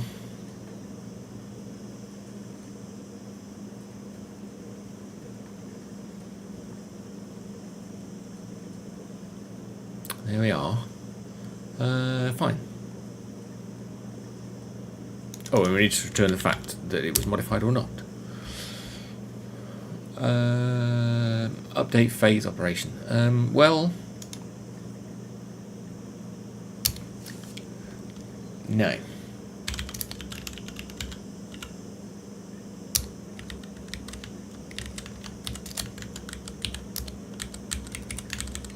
That belongs in an if block, doesn't it? There we go. If it's not completed, then set the flag, and then set the fact that it's modified. So update phase operation, yeah. Okay. We're missing a lot of unit tests. It's got to be said. Like, we can go back and write unit tests for all of this stuff, if we want to. And for some of these things, we probably should. Okay, now what happens? I think one of these is going to have an error.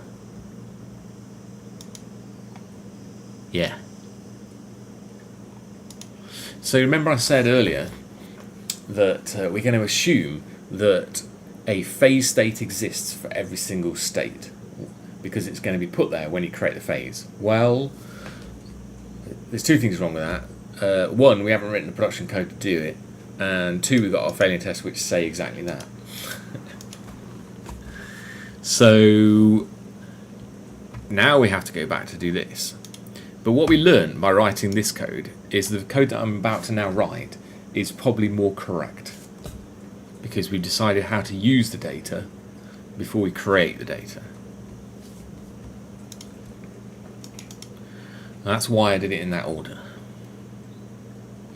Okay, so create, and then we created some other objects and structures and so on while we did that bit as well, which we can now reuse here. So when we're creating a phase in here, we go there.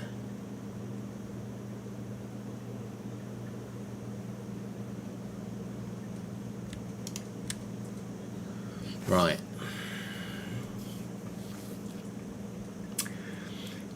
If it doesn't exist, then we need to do some stuff.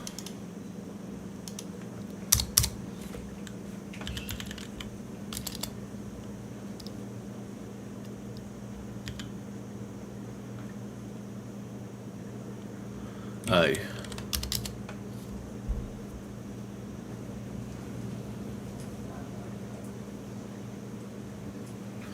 Okay, no, it's fine. But it's not self. It's yes, it is. It's self dot phase state dot insert with a reference and a phase state default. Now, I don't think that's going to be right, because you can't create this unless you know what type of process it is, and you don't know the list of operations that are required for the process in the default method.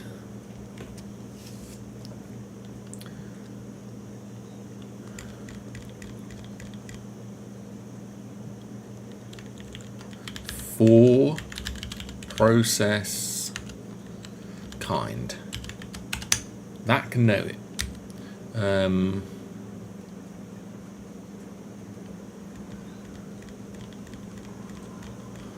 We don't know the kind of process.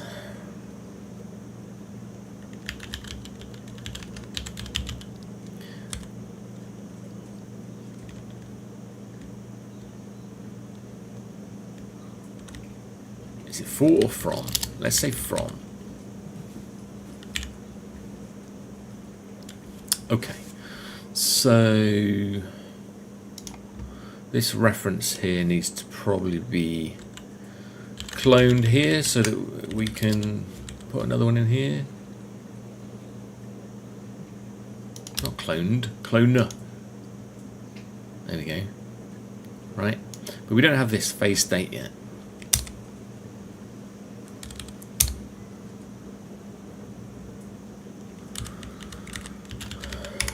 Right.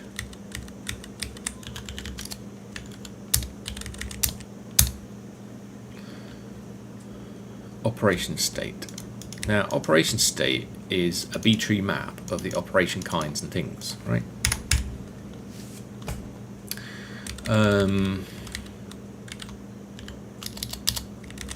So we need to create this map somewhere here.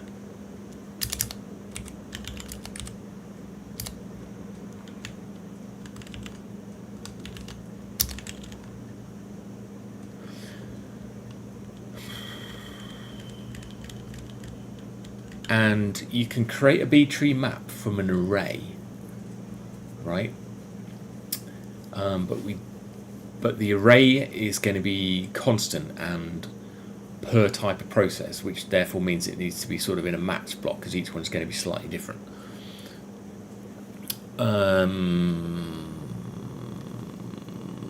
But let's just do it from the array to start with.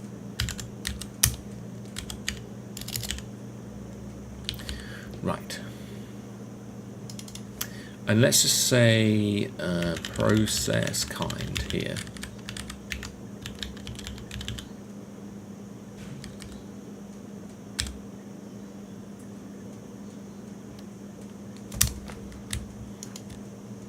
Right.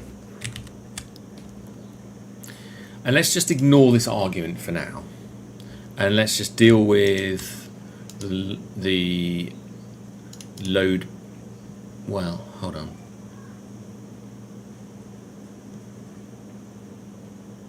No, wait, hold on a minute.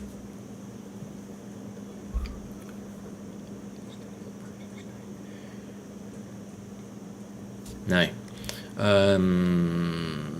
Oh dear.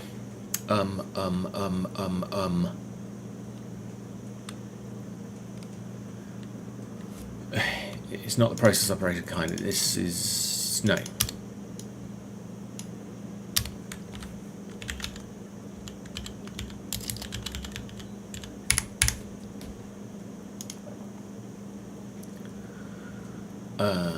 No. No.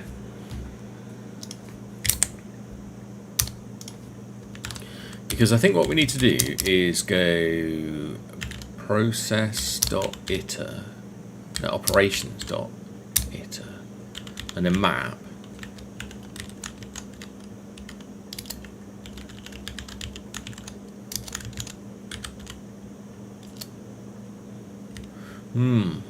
No. And we need to add things to the B-tree map. That's what we need to do. Oh.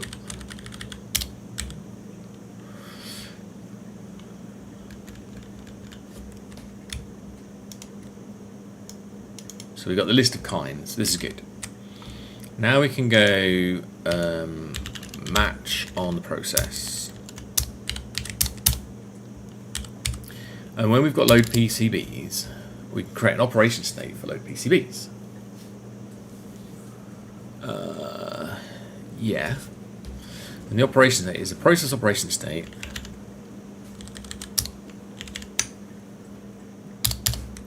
What does this have in it?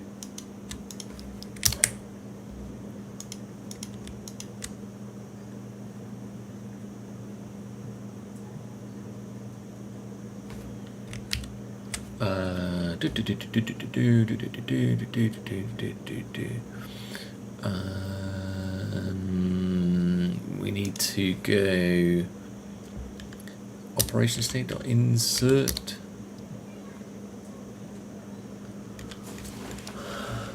with the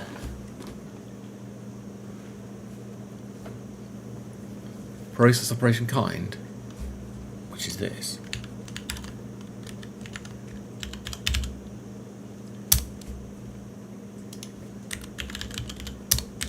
And a value of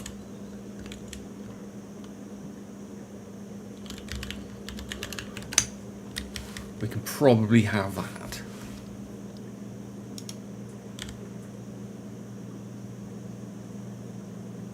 And honestly, all the other ones are going to be exactly the same. So let's just do this for now, because we don't need to do this. This needs to be mutable. And we don't have an implementation of default on process operation state. So because it's a Boolean, we can derive it with brain.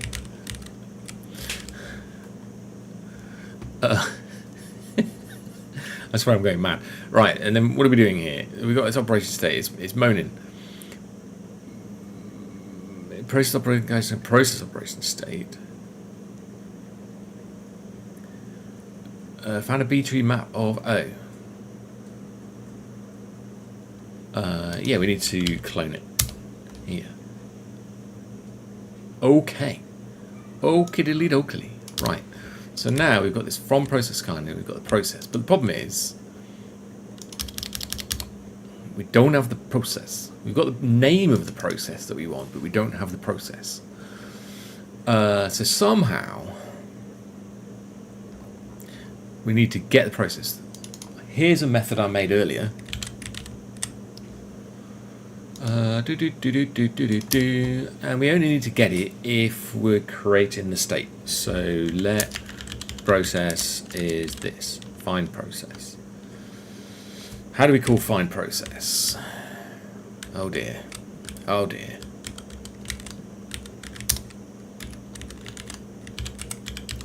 Where does it live? It lives in... I want to know where this is in the structure. There needs to be like... Show me it.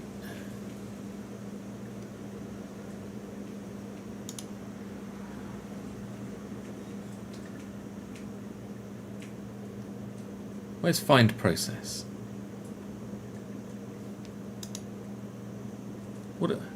What am I looking at? I'm in project here.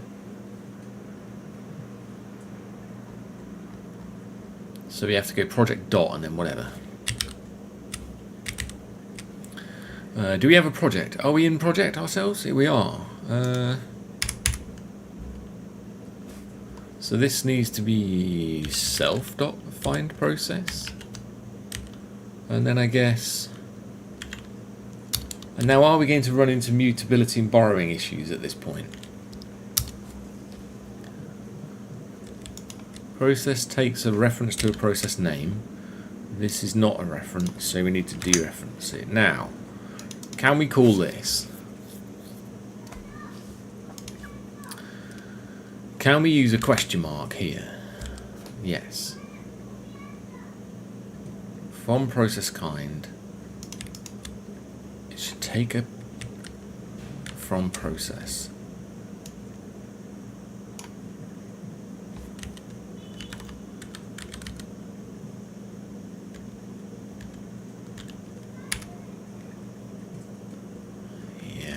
It's not from process kind because the process kind doesn't have a list of operations on it. It's from process. Okay, let's see if these two pass now. They might, or it might not compile. Compiles. It failed. What happened? Hopefully it's just a typo. Oh, okay. It's a structure issue. Fine. So what we've got is an object, not an array. That's easily fixed.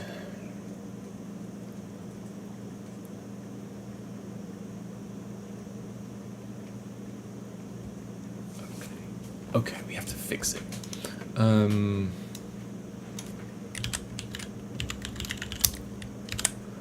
Is this really right?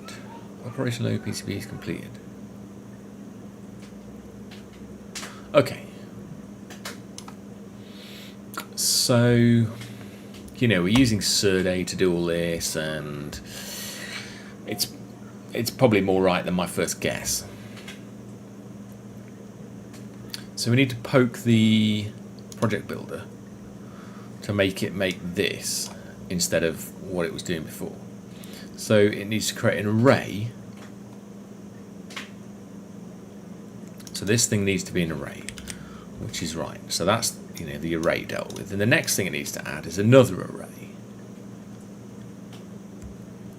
because there can be more than one phase. So this is for the first phase.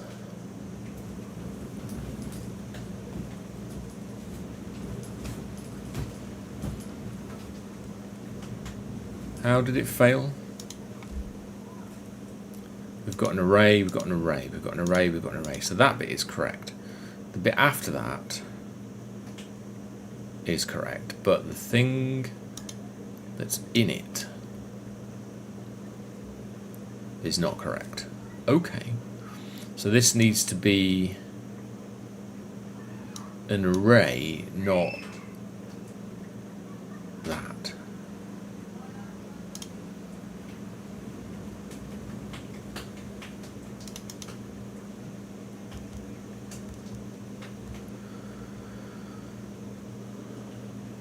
array of what?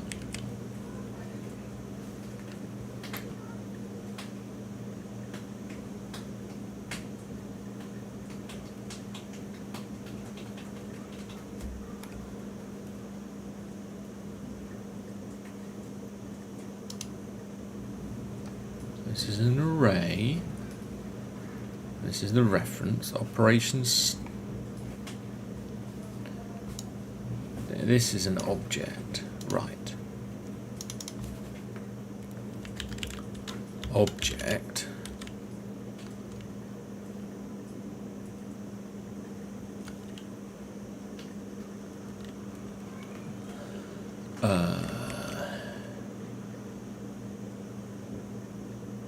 So therefore this needs to be a map.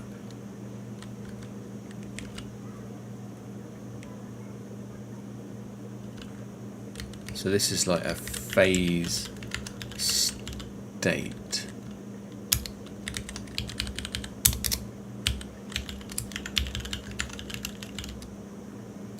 And this is supposed to be an object? Oh, it needs to be a map, doesn't it?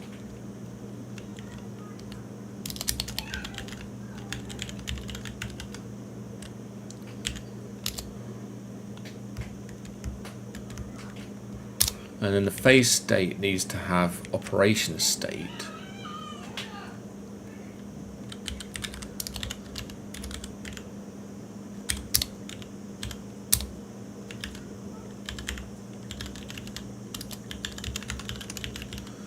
Which needs to be converted to a string. And the things in the map are objects as well.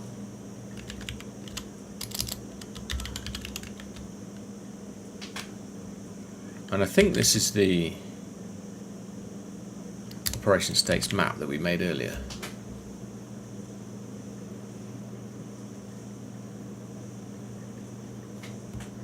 But it's not,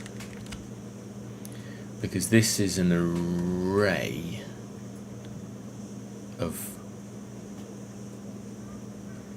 things.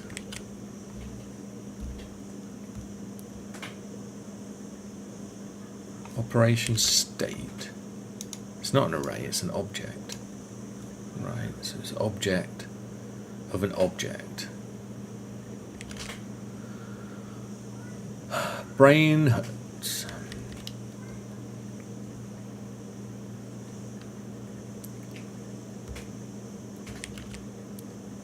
Right.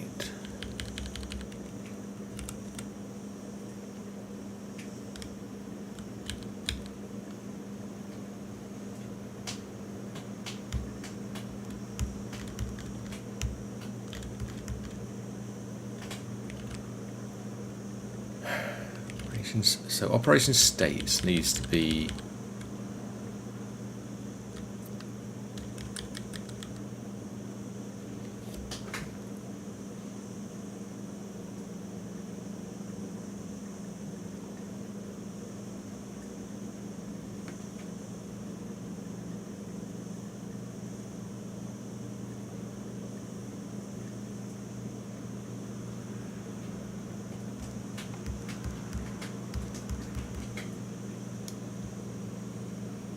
let's just return each of these.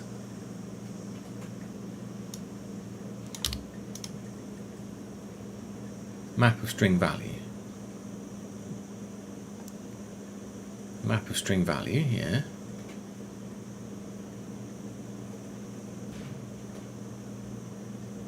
That's what that is now.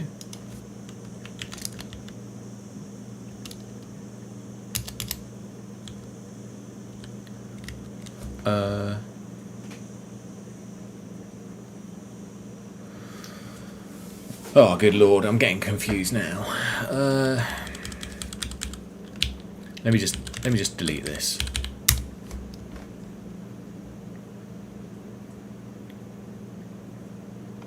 Oh, we've got this operation states here. Well, that's confusing.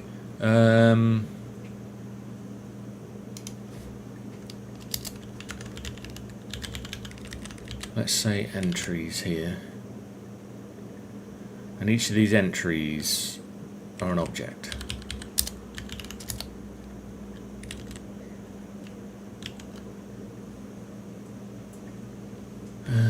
Okay.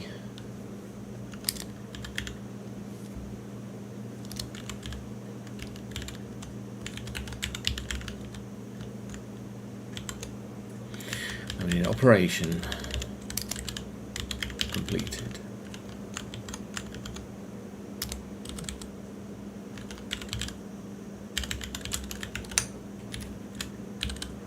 And then here we need a map.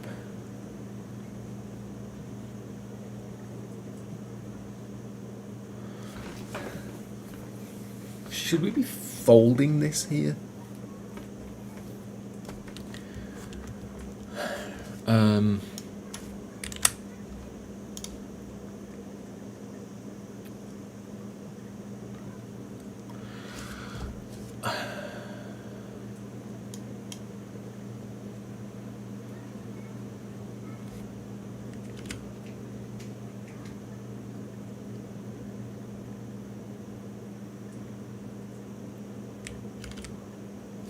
I think we should be.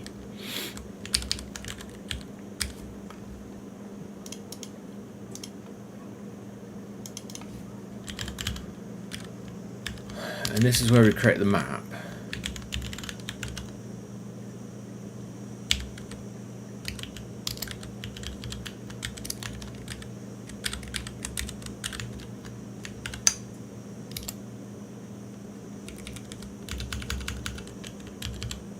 Which we can probably rename to be map and make it mutable. And the idea is that we're supposed to add a new one of these to this.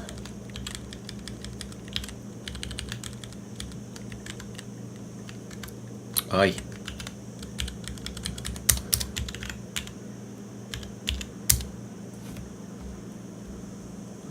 And then here we want to use the operation to string.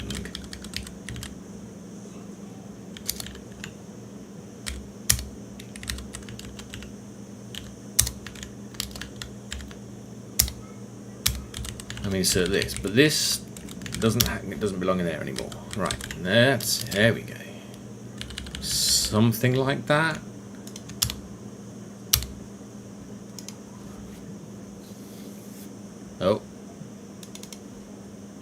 Oh, we don't collect on a fold.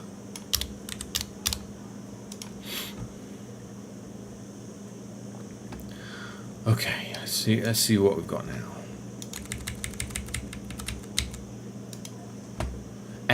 We got that bit right anyway. Happy days. Okay, but just the order of these things is wrong. So we've got phase orderings first and then phase states. So that's okay. So that just means we bump this bit up here when we're building it. They might pass now. No. Oh, create phase top passed, but create phase bottom has got an error.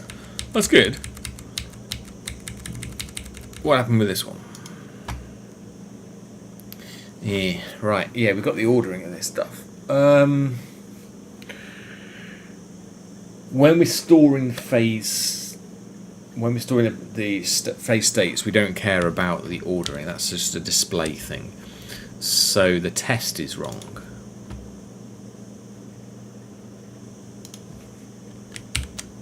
Because like here with phases, oops, sorry, I changed the wrong one. Like here with phases, bottom is first, and here bottom needs to be first because of the ordering of the reference. So we created a phase, this is great. But now we've broken some other tests because phase states exist. And those same phase states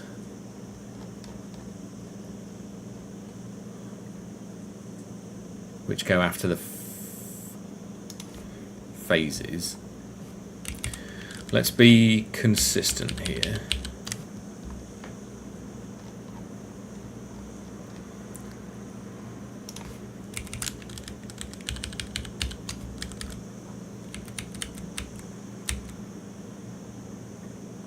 Phase states before the placements. Okay.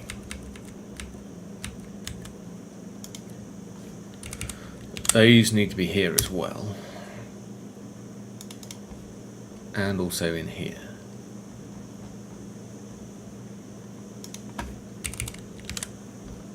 There we go. Oh, we're getting there. We're getting there now.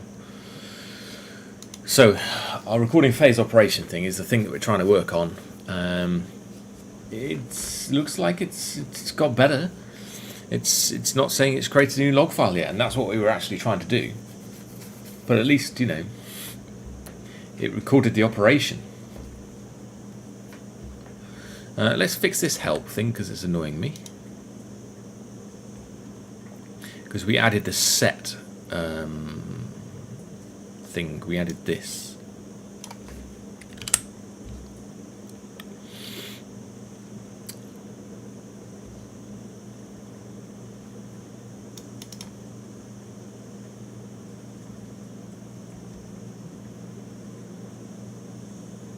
Yeah, so the set was added below the operation.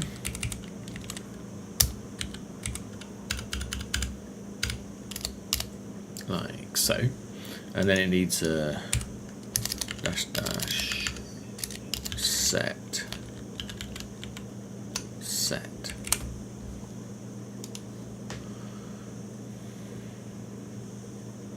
Okay, so the help is passing, and we've got these two failures. Record placements operation. This one is probably failing because it doesn't have the phase states.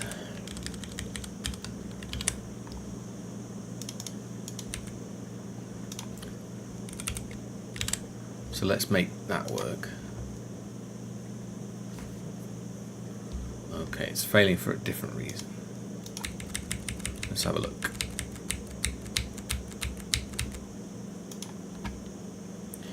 Completed true. Ah, you see? You see? Fantastic. That's good. We actually recorded it. So we loaded the PCBs. Ta-da! That's good. Awesome. Alright, we're getting there now. So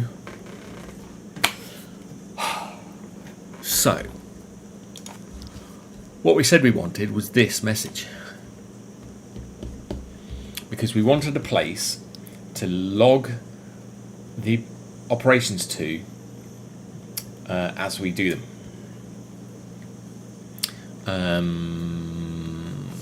And this new log file should be created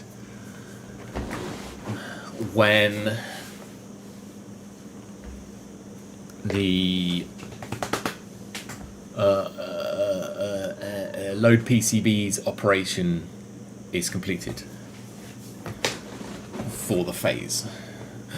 Oh my god. Okay, so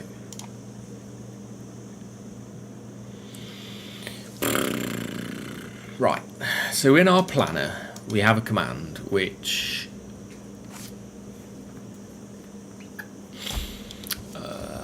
we're using, record phase operation, this one. And we're updating the phase operation. Right. So somewhere around here we need to do some extra work.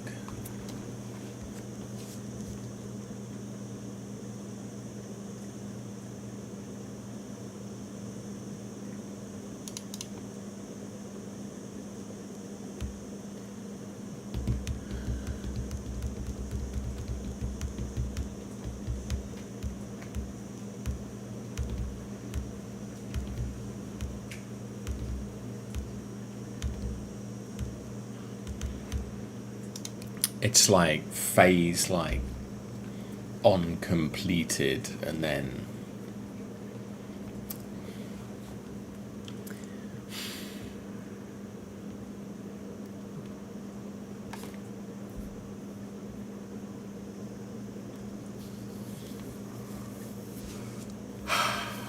This isn't the right place to put this code, but it's going to go here now, and then we're going to make it work, and then we're going to refactor it and put it in the right place eventually. I can't think where it needs to be just yet.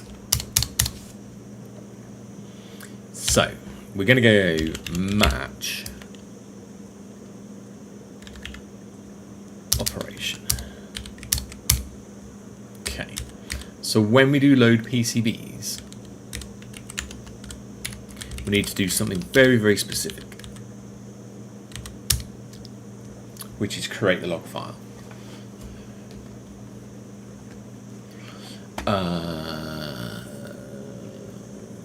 Right.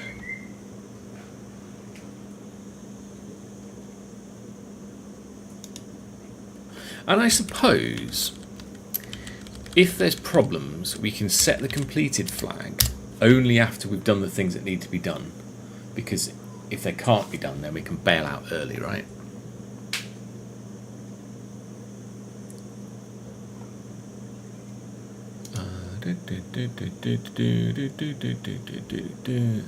Right, so we're trying to use the operation again here. Can we use...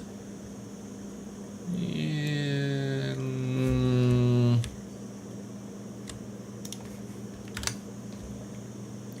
Can we search for it like that? No. Let's search for it like this then.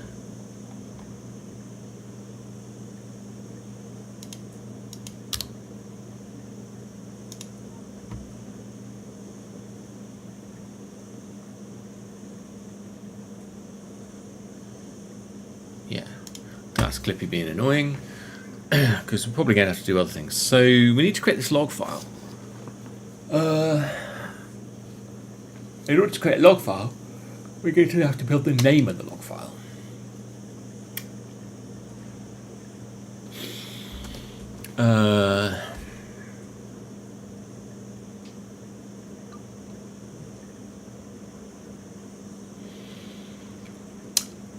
We need the output directory, don't we? So update phase operation here.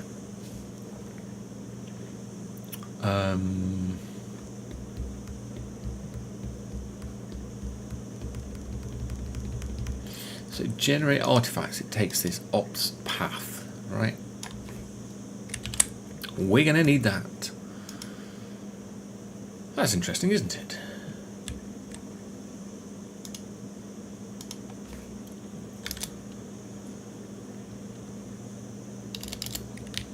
Let's say the project, path,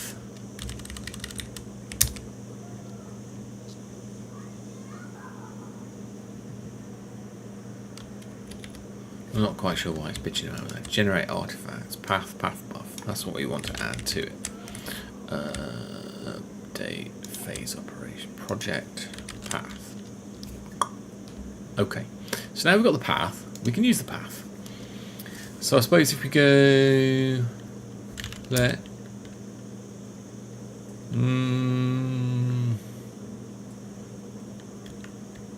phase log, yeah.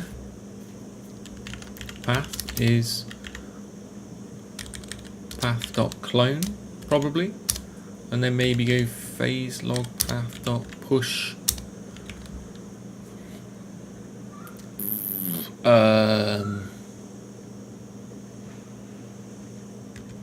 Oh, it's going to be the phase reference. So we need to go format, and we're going to use the phase reference. And then we set an underscore, I think.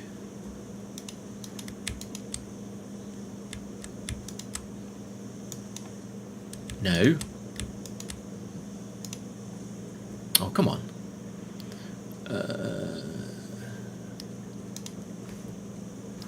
Well...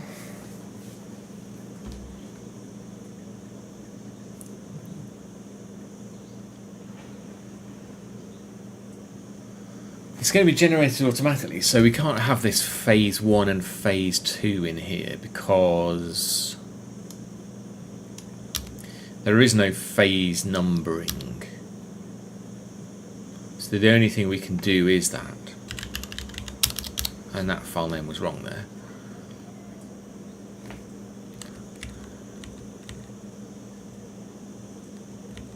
So it is basically, yeah, like, where are we?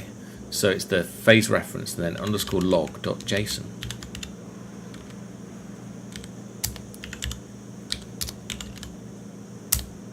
Probably. This needs to be mutable.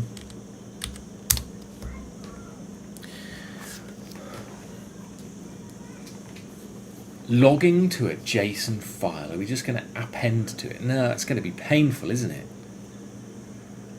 Because you can't put commas there. You've got to read it in, then add to it, and then write the whole thing back out again just to add a stupid comma on it. JSON file, not JSON file. Don't know. I want it in a machine readable format. I suppose we could use Surday to do it. It wouldn't be the end of the world, would it?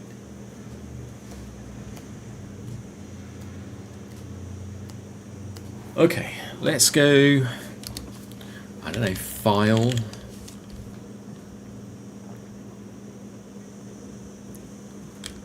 Let's say create.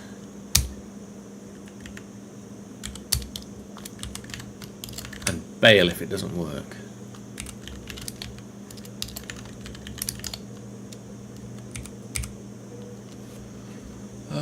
Right, question mark. Returns a result or an option.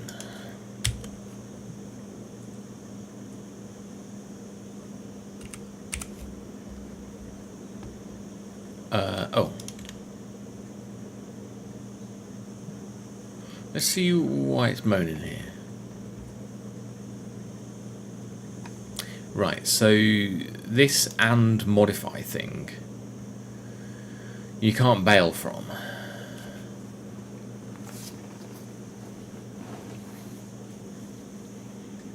So we have to do this differently. Let's say let mut create log file. It's false. You see, I don't want to mark it as completed until we've created the log file.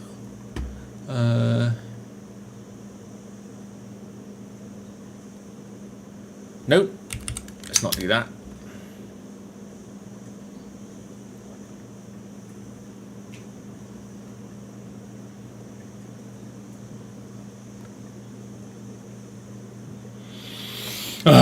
It's just painful, this is, isn't it? So we need to basically get the entry from this, right?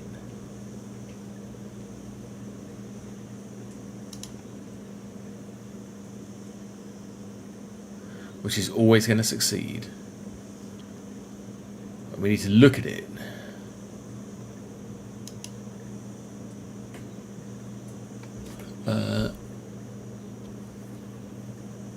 And then decide whether we should create the file. And then, if we can't create the file, bail. And then if we did create the file and there weren't any errors, then we change the state again. Looking stuff up in a small map is cheap. So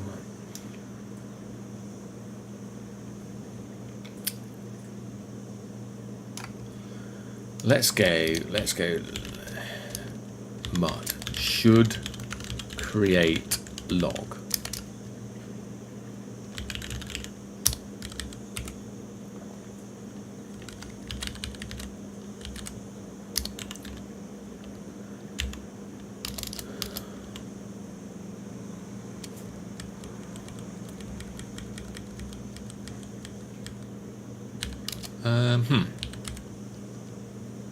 I don't really want to modify it, I just want to look at the entry.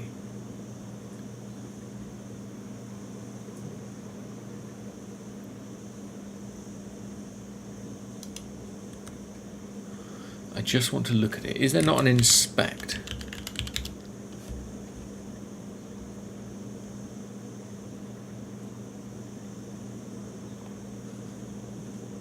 Oh, there's a get.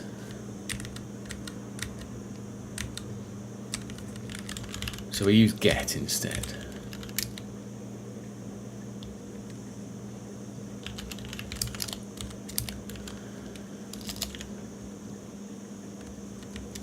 Why is it complaining about this?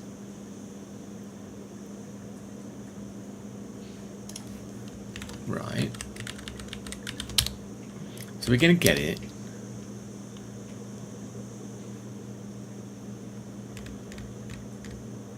And then we're going to go, if the state...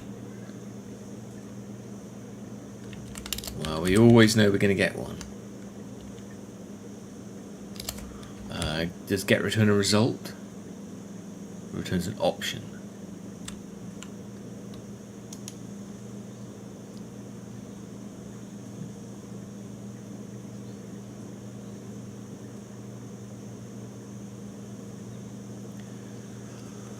I suppose we can map the error again like this.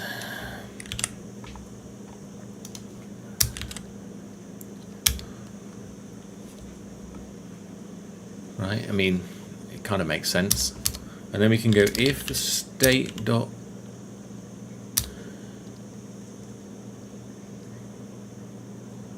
well, we need to match the operation first. Okay.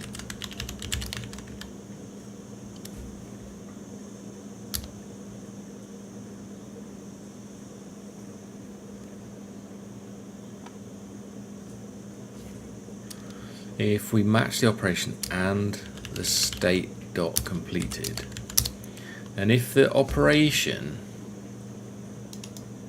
is load PCBs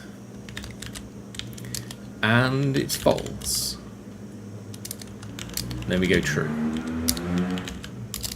Otherwise, we go false. And then this bit we can put down here and do that. Okay.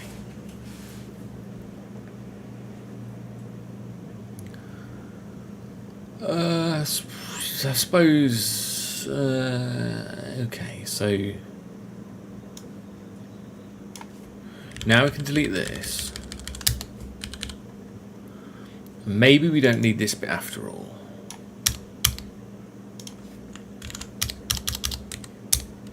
And we just create the log, because we're allowed to use the question mark operator in a match statement. And here we just go whatever.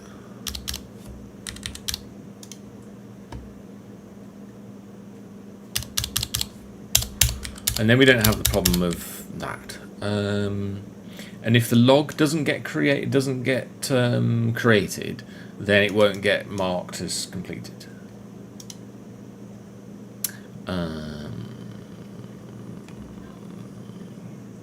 Borrow of moved value. So operation is used here.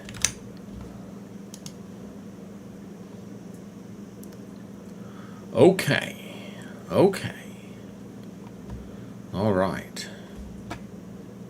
But we probably create a file now.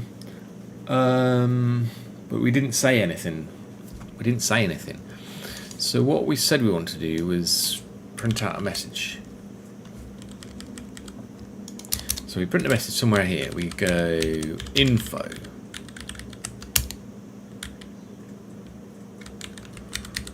And this is going to be the phase log path.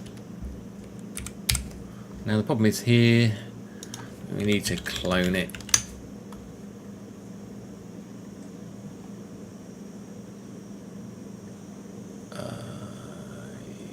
Yeah.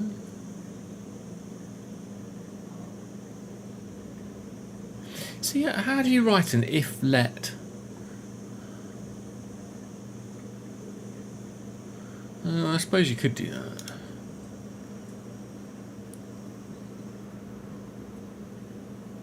How do you convert that into an if-let statement? Right, because we've got two things.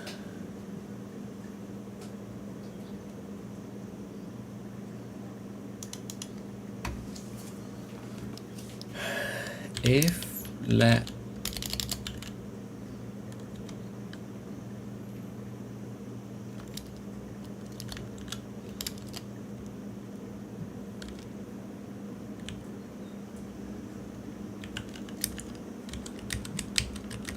You do it like this.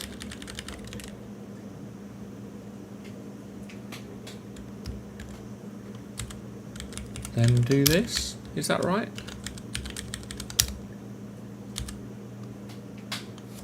But oh, tuple.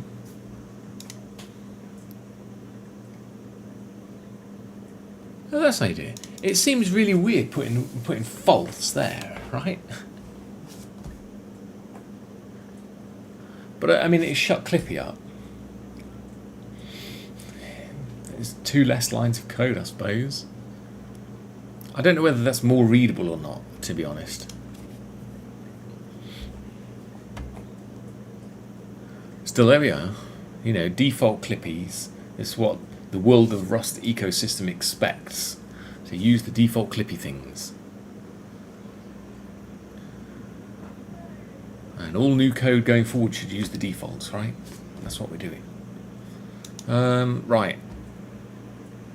Okay, so it said create a new log file. Blah, blah, blah, blah, blah.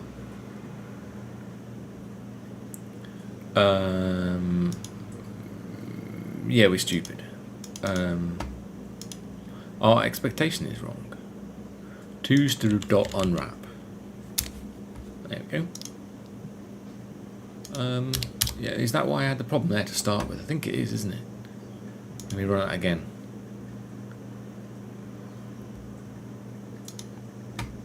Okay, now what have we got? So it says create a new log file, and it's got quotes around it.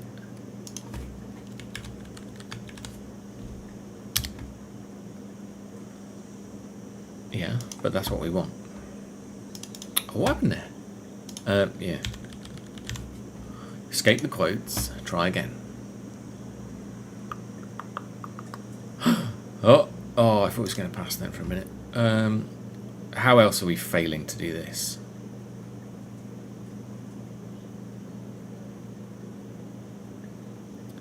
Creating new log.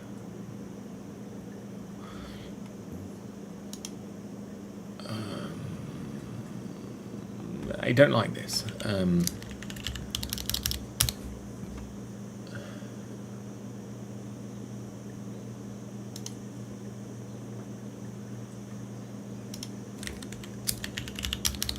That's.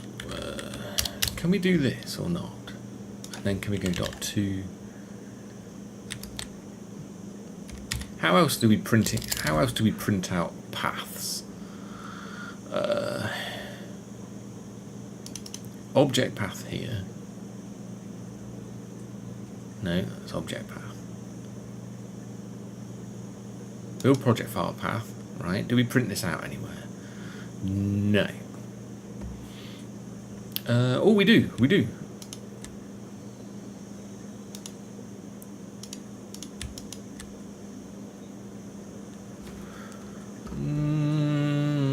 No.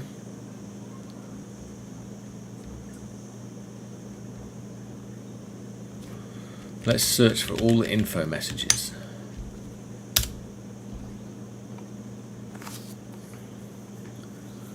So we've got sources. I'm looking for a place where we print out a path.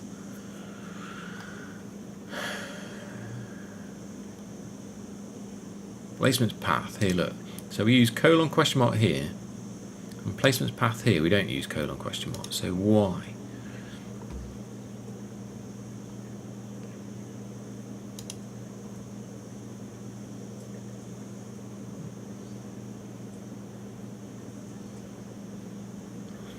Oh, because this is an object path here. Phase placements path. This is a file. And we use a question mark operator. So we're going to be consistent. Right.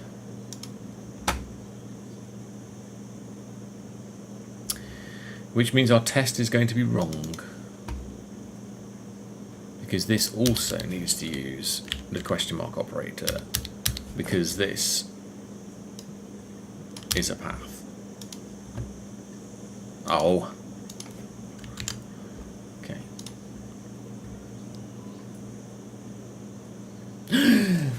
We did it! We created a log file to put a thing in. Amazing! Right. 2.5 hours, right. It's time for a commit, right? Everything's passing. We've created a log file. But we're just not adding to the log file yet. Record placement operation. We recorded the placement operation. This is true because the next test says there was a true in there. Do you remember? So we recorded phase operation, and then the next one.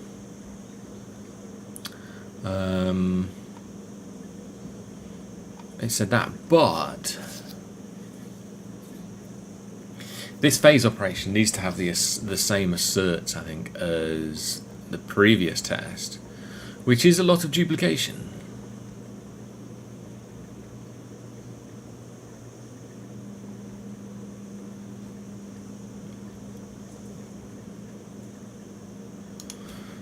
It's going to be all this.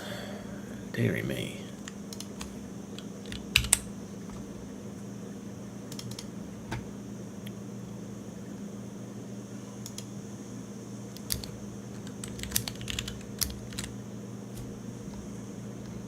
But this is going to be set to true.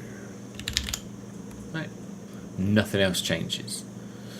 And then we've got this expected project content which we assert. So we're going to borrow the assert.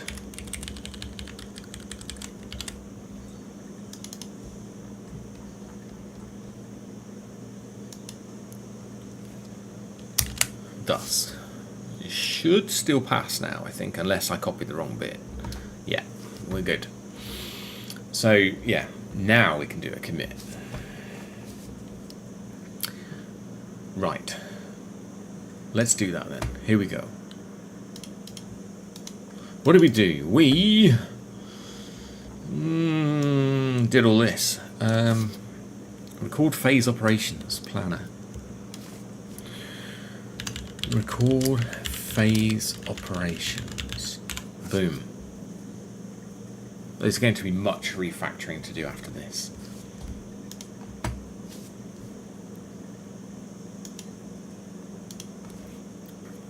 And then in order to do that, we needed to do the project builder. Let's go back to this and have a quick look at this. Record phase operation. We say we expect all the stuff that we had before, but with this set to true. When we run this argument, record phase operation for phase 1, load PCBs, set completed. And then it's also supposed to create the new log file at that point, because that's the trigger to create the log file. And then we assert that we've already done. That's fine. Everything's good. And then we've added the phase states, right? And then we also updated the first test to say that a phase state is created when a phase is created.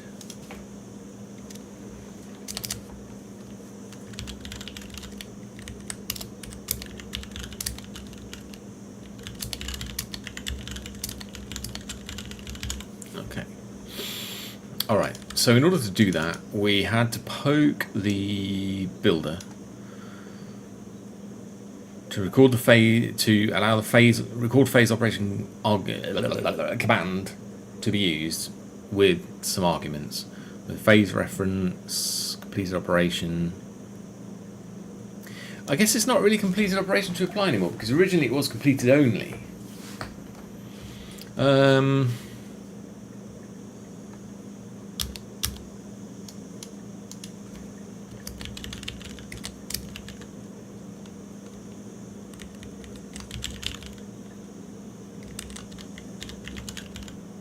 Yeah, the operation to update.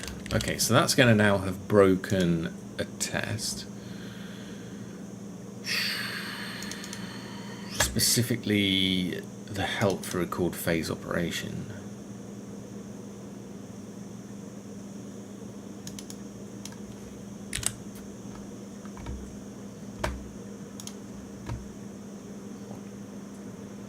Everything still passes, good. So that was all okay. Process operation set. And then we did a bit of refactoring with that method so that it's more reusable by non-CLI stuff, right? And then we use the same approach for some of this other stuff. Yeah. I don't know why it adds that sometimes. There we go. So I suppose we actually changed the behavior here. So we only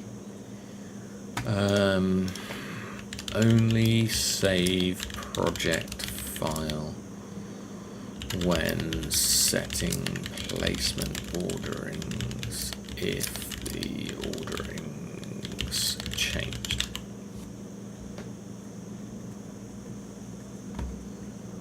Right.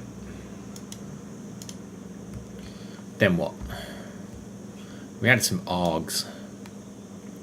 Placement operation args and placement set arg. All good. Planning.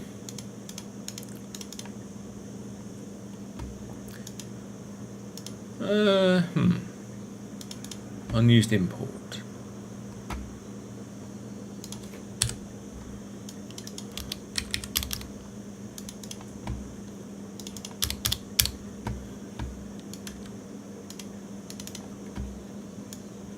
Clean up some unused imports. I guess it's true.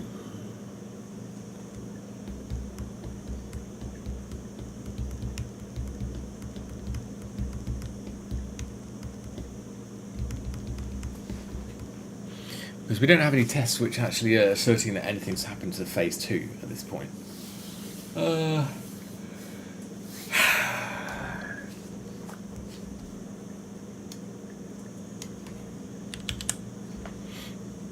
Can we slap this here?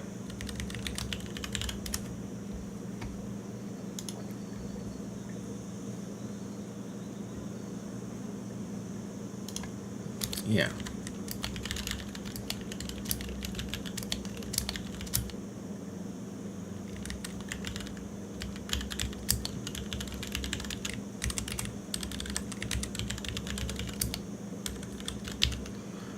Or should we just, delete it? Fuck it, I'm just going to delete it.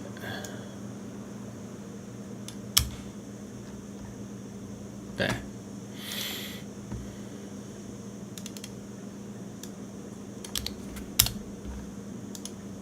There we go. We'll add it when we add tests. Okay, fine. So, phase. We can create a phase state from a process. Great. Process has now got process operation state as well. That's all good. And then what are we doing here? We add phase states to the project.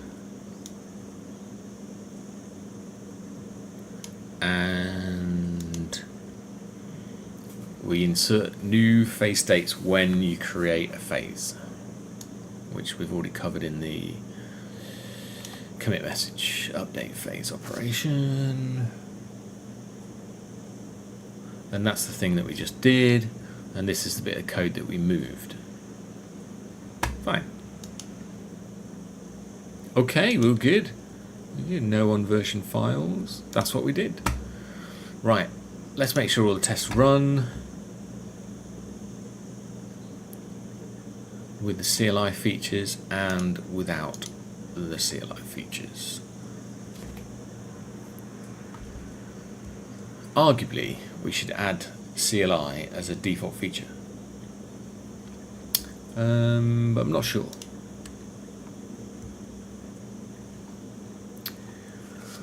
Alright, fine. Everything compiles, everything's good, we've done loads of stuff. We haven't actually logged the placement thing yet though. So the whole point of this to do was log placements as they are made. It's not done yet.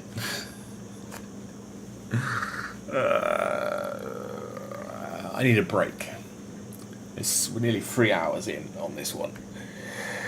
That's quite a while. I need a break. I need some food and all this kind of stuff. Right. So that's what's going to happen. So I will continue with this, and then we'll pick up on the next stream, and we'll see what else, see where we get to. But yeah, that was a lot more work than I thought it was going to be. These things are sometimes, but there we are. And then after we finish this one, I might start adding this, or I might do that refactoring that I said we need to do quite a bit of with regards to the report. I don't know. We'll see what I fancy doing. And if there's anything specific that you want me to work on next, you know, if you see to-do items or whatever, then leave a comment on the video, or type away in the chat or whatever, and let me know. Or pop into the Discord server as well. Don't forget there's a Discord server. The link should be in the video description. And yeah, click the like button, subscribe, and all that jazz. And just remember, folks, it's only software. How hard can it be? We'll find out on the next one. See ya!